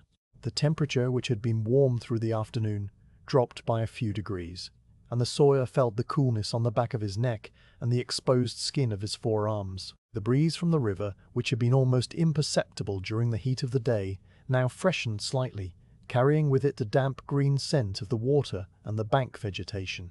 The birds in the rye field, which had been silent through the afternoon, began to call again, their songs a quiet, scattered chorus that rose and fell without pattern. The Sawyer took down the top handle of the saw and examined the blade in the fading light. The teeth were still sharp, the set was still true, and the steel was still faintly warm from the afternoon's work. He wiped the blade with an oiled rag, working the linseed oil into the metal with long, slow passes that left a thin, protective film. Then he hung the saw back on its pegs for a moment and turned to the second log, which waited on the frame with its chalk line catching the last of the light. He walked its length, trailing his fingers over the bark, feeling the deep furrows and the rough, corky texture, and he paused at the far end to look at the end grain. The rings were slightly narrower than those of the first log, suggesting that this part of the tree had grown more slowly, perhaps because it was higher on the trunk and farther from the water and the nutrients of the soil, or perhaps because the tree had been shaded more heavily at that point in its life. The medullary rays were still prominent, and the heartwood was still dense and dark, and the Sawyer knew that this log would yield planks that were just as strong as the ones he had already cut, if slightly smaller. The evening light deepened, the gold fading to a soft, silvery grey that seemed to drain the colour from everything it touched. The oak logs, which had glowed with warm honey tones in the afternoon, now appeared grey and muted, their surfaces taking on the quiet, neutral palette of twilight. The sawdust pile, which had been a pale, bright mound, became a soft, shadowy shape that merged with the surrounding earth. The river, visible through the gaps between the timber stacks, turned from brown to silver to dark grey, its surface reflecting the pale sky with a faint metallic sheen. The world was quieting, the sounds of the day giving way to the deeper, softer sounds of the evening. The pitman had descended into the pit, and his voice came up from below, a low murmur that simply said he was ready. The Sawyer lifted the top handle from its pegs one last time, feeling the beach curve settle into his palm with a familiarity that was by now almost automatic. He positioned himself at the end of the log, placing his left foot slightly forward and his right hand firm on the handle, while his left hand rested on the bark. Below, the pitman grasped the lower handle with both hands, his feet planted in the dry earth of the pit floor, his stance the same as it had been for the first cut of the morning and for the thousands of cuts that had come between. The two men were connected again through the length of the saw blade, and the connection was as natural as a handshake or the meeting of eyes. The first stroke of the second log began with a soft, hesitant whisper as the teeth bit into the bark and found the first layer of sapwood beneath. The sound was slightly different from the sound of the morning, higher in pitch and lighter in tone, because the log was smaller and the blade engaged less wood on each stroke. The sawdust that rose from the kerf was paler and finer, the dust of sapwood rather than heartwood, and it drifted into the evening air with a faint, clean scent that was more vegetable than woody. The Sawyer pushed down, the pitman pulled, and the blade travelled through the bark and the outer sapwood with an ease that spoke of the sharp teeth and the fresh, unseasoned wood. The second stroke, the upstroke, cleared the kerf of dust and drew the blade back to the top of its travel. The Sawyer's hands moved in the same pattern they had moved all day, the same push and pull, the same slight shift of weight from foot to foot. The rhythm was already there, waiting just below the surface, and it returned within the first few strokes as if it had never stopped. There was no need to rebuild the pace, no need to rebuild the kivros, there was no need to rediscover the coordination between the two men. The day had stored the rhythm in their bodies, and their bodies remembered it without any instruction. The third stroke cut deeper, passing through the sapwood and beginning to engage the first layer of heartwood. The sound dropped in pitch, the whisper deepening to a soft hum, and the sawdust darkened slightly as the denser wood yielded to the teeth. The Sawyer felt the change through the handle, the familiar increase in resistance that was not a difficulty but a texture, a quality of the wood that he had been feeling all day and would feel again for the rest of the afternoon and into the evening. The fourth stroke, the upstroke, brought the blade back through the same path, and the teeth on the return side cut their own small shavings from the walls of the kerf. The sawdust that emerged was a mix of pale sapwood and darker heartwood, a subtle blend that showed the boundary between the two tissues. The Sawyer poured a small amount of water into the kerf from the clay bottle, and the water darkened the wood and muffled the sound of the next stroke, turning the whisper into a soft, liquid hush. The fifth stroke, the sixth, the seventh followed each other with a quiet, unremarkable regularity, The evening was closing around them, the light fading so gradually that it was impossible to say when the change from twilight to dusk occurred. The shadows in the pit deepened until the pitman was working in near darkness, his hands finding the lower handle by touch and memory rather than by sight. The Sawyer above could still see the curve, a thin, dark line that was just barely visible against the grey of the log, and he guided the blade by the faint, pale gleam of the chalk mark that ran beside it. The 8th stroke cut a little deeper, and the 9th stroke cleared the dust, and the 10th stroke encountered a small knot that vibrated through the handle with a brief rough note before smoothing out again. The 11th stroke found the medullary rays, those thin, hard plates that caught the teeth and held them for a fraction of a second before releasing. The 12th stroke was the last stroke before the Sawyer paused, lifting the blade clear of the kerf and standing motionless in the growing darkness, listening to the lap of the river and the distant call of an owl in the rye field, and the soft, steady breathing of the pitman below. The evening had come fully now, the sky a deep, soft blue that was almost grey, the first stars only just beginning to show themselves above the eastern ridge. The Sawyer looked up at them for a moment, his face tilted toward the sky, and then he looked back down at the log and the saw, and the thin, dark line of the kerf that was the beginning of a new plank. He settled his grip on the handle, felt the beach curve against his palm, and pushed down into the next stroke. The rhythm was re-established, as steady and as calm as it had been at dawn, and the work continued into the quiet, patient evening that would soon become night. The light failed so gradually that the Sawyer did not notice the moment when the teeth of the saw became invisible. One stroke had been guided by the faint, pale gleam of the blade against the darkening wood, and the next stroke was guided by something else entirely, a sense that lived in his hands and his shoulders, and the soles of his feet, a knowledge of the kerf that required no sight. The teeth continued to bite, the blade continued to rise and fall, and the sound of the cutting was the same soft, steady whisper it had been for hours, but the man and the tool were now working in a darkness that was nearly complete.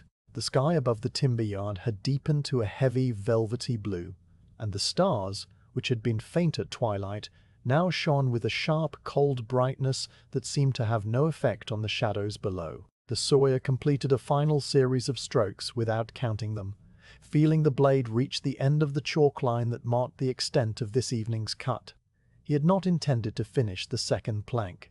That work would wait for the next day. The cut he had made was only a few inches deep, a beginning that would be resumed in the morning when the light returned. He lifted the saw clear of the kerf, drawing the blade upward with a slow, steady pull that scattered a last small shower of sawdust into the darkness, and he stood for a moment with the handle still in his grip, listening to the silence that rushed in to fill the space where the sound of the saw had been. The pitman below released his hold on the lower handle, and the saw blade, freed from both ends, hung for a moment in the air before the Sawyer laid it carefully across the log. The quiet that followed was deeper than any quiet that had come before in the day, because it was the quiet of work completed rather than work paused. The morning quiet had been a waiting quiet, and the noon quiet had been a resting quiet, but this was the quiet of an ending, a silence that would last until the sun rose again and the Sawyer's boot sounded once more on the cinder path. The river could still be heard, its slow, tidal lapping at the wharf posts, a sound that never ceased, and the owl in the rye field called again, a long, tremulous note that drifted across the dark field and faded into the still air. Sawyer drew a breath that was deeper than his working breaths, feeling the cool evening air move into his chest, and then he set about the closing of the yard. The first task was the washing of the saw. He walked to the river's edge, where a wooden bucket stood on a flat stone that had been placed there for the purpose. The bucket was made of oak staves bound with iron hoops, and it was darkened by age and water to a color that was almost black. He filled it by dipping it into the river, holding the handle with one hand while the bucket sank, and filled with a gurgling sound that was loud in the silence. The water was cold, cooled by the night air and the deep-shaded current of the river, and when he lifted the full bucket back onto the stone, a few drops spilled over the rim and ran down the staves, glinting faintly in the starlight. He carried the bucket back to the saw frame, walking slowly so that the water would not slosh over, and he set it down on the packed earth beside the log. The saw blade lay across the log where he had left it, a long, dark shape that was only barely visible against the paler wood. He lifted it by the top handle, holding it upright so that the teeth pointed toward the sky, and he carried it a few steps away from the log to a clear patch of ground where the washing could be done without wetting the timber. The pitman had climbed out of the pit and stood nearby, brushing the sawdust from his sleeves with slow, tired movements, and he watched as the Sawyer began the ritual of cleaning that marked the end of every working day. The Sawyer poured the bucket of river water slowly down the length of the blade, starting at the top near the handle and moving the stream downward, so that the water flowed over every tooth and every inch of steel. The water darkened the metal, turning it from grey to a deep, liquid black, and it carried with it the fine clinging sawdust that had accumulated in the crevices of the teeth and the slight hollows of the blade's surface. The water fell onto the ground in a soft, splashing sheet, and the dust it carried formed a thin, pale slurry that spread outward and then sank into the earth, leaving behind a faint damp stain that would dry by morning. The sound of the water against the steel was a clean rinsing note, a sound that seemed to wash not only the blade but also the air and the quiet itself. When the bucket was empty, the Sawyer set it aside and took up a rag that had been soaking in a small pot of linseed oil. The rag was a square of coarse linen, darkened with age and oil to a deep amber, and it felt slippery and cool in his fingers. He began at the top of the blade, near the handle, and he wiped the steel in long, unhurried passes, moving the rag from the spine of the blade down to the teeth, and then along the flat of the plate. Each pass removed the last traces of water and left behind a thin, protective film of oil that would keep the steel from rusting in the night air. The oil had a clean, nutty scent that rose from the rag and mixed with the smell of the river and the damp earth and the faint, lingering fragrance of the cut oak. The Sawyer worked his way down the entire length of the blade, his movements slow and methodical, his attention focused on the steel and the oil and the quiet. He paid particular attention to the teeth, wiping each one from base to tip with a fold of the rag, feeling the sharp edges press against the cloth without cutting it. The teeth were still sharp, having been freshly filed only that morning, and they would need only a light touch-up with the file before the next day's work. The oil darkened the metal and brought out the faint, mottled pattern of the tempering, a subtle signature of the forge that was normally invisible but appeared in the low, raking light of the stars. When the blade was clean and oiled, the Sawyer carried it back to the saw frame and hung it on its 2 iron pegs. The top handle settled into its familiar resting place with a soft wooden clunk, and the blade hung down into the darkness of the pit, a long, silent shape that would wait there through the night. The beech handle was still worn from his grip, and he let his fingers rest on it for a moment before releasing it, a small gesture that was neither a farewell nor a blessing but simply a habit, the last touch of the day. The pitman had been busy with his own small tasks while the Sawyer cleaned the saw. He had gathered the clay bottles and the water cup and the mallet, placing them in their accustomed spots on a shelf inside the lean-to. He had swept the sawdust from the edge of the pit with a small birch broom, pushing the accumulated mound into a pile that would be collected later. He had checked the wedges that remained in the kerf of the second log, tapping them gently to ensure they were secure, because the wood might shift overnight as it cooled and the wedges needed to hold the kerf open for the next day's work. He had done all of this without hurry, his movements as slow and steady as they had been all day, and now he stood beside the pit, waiting for the Sawyer to finish. The Sawyer walked to the lean-to and returned with a long, heavy plank that had been set aside for the purpose of covering the pit. The plank was rough and thick, an offcut from some earlier job, and it was wide enough to span the pit from edge to edge. Together the Sawyer and the pitman lifted it and laid it across the opening, positioning it so that it rested securely on the saw frame timbers and covered the dark trench completely. The plank would keep the pit dry if rain came in the night, and it would prevent any small animal from falling in and becoming trapped. The Sawyer had once found a hedgehog in the pit at dawn, a spiny, bewildered creature that had trundled in during the night and been unable to climb out, and he had carried it to the edge of the rye field and released it with a gentle nudge. The plank had been used ever since, a simple precaution that had become part of the evening routine. With the pit covered and the saw hung and the tools put away, the yard was nearly ready for the night. The Sawyer walked a slow circuit of the timber stacks, checking that the canvas covers were secure and that the stones on top of the seasoning piles were still in place. The canvas flapped softly in the slight breeze from the river, a low, muffled sound that was the only movement in the yard. The The stacks of square timbers loomed in the darkness, their shapes softened by the shadows, and the Sawyer moved among them with the ease of a man who knew every plank and every pile and every path between them. He paused at the seasoning stack where the new plank had been laid that afternoon, and he placed his hand on the edge of the plank for a moment, feeling the cool, slightly rough surface and the faint, lingering warmth that the wood had absorbed from the sun. Then he moved on, his circuit complete. The pitman had banked the small fire that burned in a stone-lined pit near the lean-to, a fire that was used for heating the glue pot and for burning the scraps and offcuts that were too small to be useful. He had raked the coals together and covered them with a layer of ash so that they would smoulder slowly through the night and be easily rekindled in the morning. A thin, pale thread of smoke rose from the ash and drifted upward into the darkness, carrying the faint, clean smell of burning oak that was more a memory of a fire than a fire itself. The pitman stood by the fire pit for a moment, his face lit faintly by the dull glow of the coals, and then he turned away and walked toward the gate. The two men left the yard together, as they always did, walking side by side along the short path that led from the saw frame to the gate. Their footsteps were slow and heavy on the packed earth, the sound of boots that had carried the weight of standing men all day.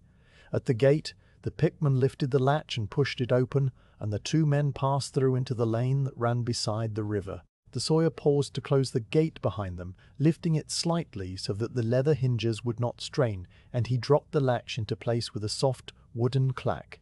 The yard was now closed, its tools put away, and its logs waiting and its new plank beginning its long, slow seasoning in the stack. It would be here in the morning, unchanged and ready, and the Sawyer would return to it when the sky lightened and the mist rose from the river. The pitman turned to the left, toward the village and his own cottage, and the Sawyer turned to the right, toward the river path that led to his home a mile upstream. They did not say goodnight, for they would see each other again in a few hours, and words were not needed between men who had shared a silence all day. The pitman's footsteps faded along the lane, and the Sawyer was alone on the path beside the water. The river path was a narrow track of beaten earth that followed the curve of the bank, winding between stands of willow and alder, whose branches hung low over the water. The Sawyer walked slowly, his pace unhurried, his body tired in a way that was pleasant rather than painful. His arms felt heavy and loose, and his shoulders had settled into a relaxed, downward slope after the hours of holding the top handle. His hands swung gently at his sides, the right hand still carrying the faint, ghostly shape of the beach curve that had pressed against his palm. He breathed the cool air deeply, feeling it move through his chest and throat, and when he exhaled, his breath clouded in front of his face in a soft, white plume that lingered for a moment and then dissolved. The night was cold, not the biting cold of winter, but the crisp, clean cold of an autumn evening, a cold that sharpened the scents of the river and the earth and made the stars seem closer and brighter. The Sawyer's breath clouded with each exhalation, a steady, rhythmic blooming of white that matched the rhythm of his walking, and he watched the plumes appear and vanish without thinking about them. His boots made a soft, crunching sound on the gravel of the path, and the river made its constant liquid sound beside him, and an owl called again from somewhere deep in the darkness, its voice a long, hollow note that seemed to measure the silence rather than break it. The path curved around a bend in the river, and the lights of the village came into view across the water, small, warm squares of yellow that glowed in the windows of the cottages. The Sawyer could see the dark shape of the church tower against the stars, and he could hear, very faintly, the bark of a dog that had been woken by some small noise. He did not hurry toward the lights. He kept his slow, steady pace, his breath clouding and fading, his shadow a dark, shifting shape on the path behind him where the starlight caught his outline. The sound of the water lapping at the wharf had faded by the time he had walked half a mile, replaced by the softer, deeper sound of the river moving over its stony bed. The current here was slower, the water pooling in long, dark reaches where the surface was smooth and glassy and reflected the stars in a scattered, shimmering pattern. The Sawyer paused once, not because he was tired but because he wanted to listen, and he stood on the path with his hands in the pockets of his apron and his face turned toward the water. The river moved past him without hurry, the same river that had moved past the yard all day and would move past it all night, and all the next day and the next, a continuous, unhurried presence that asked nothing and remembered nothing. Then he walked on, and the path led him away from the river and up a gentle slope toward the dark outline of his cottage.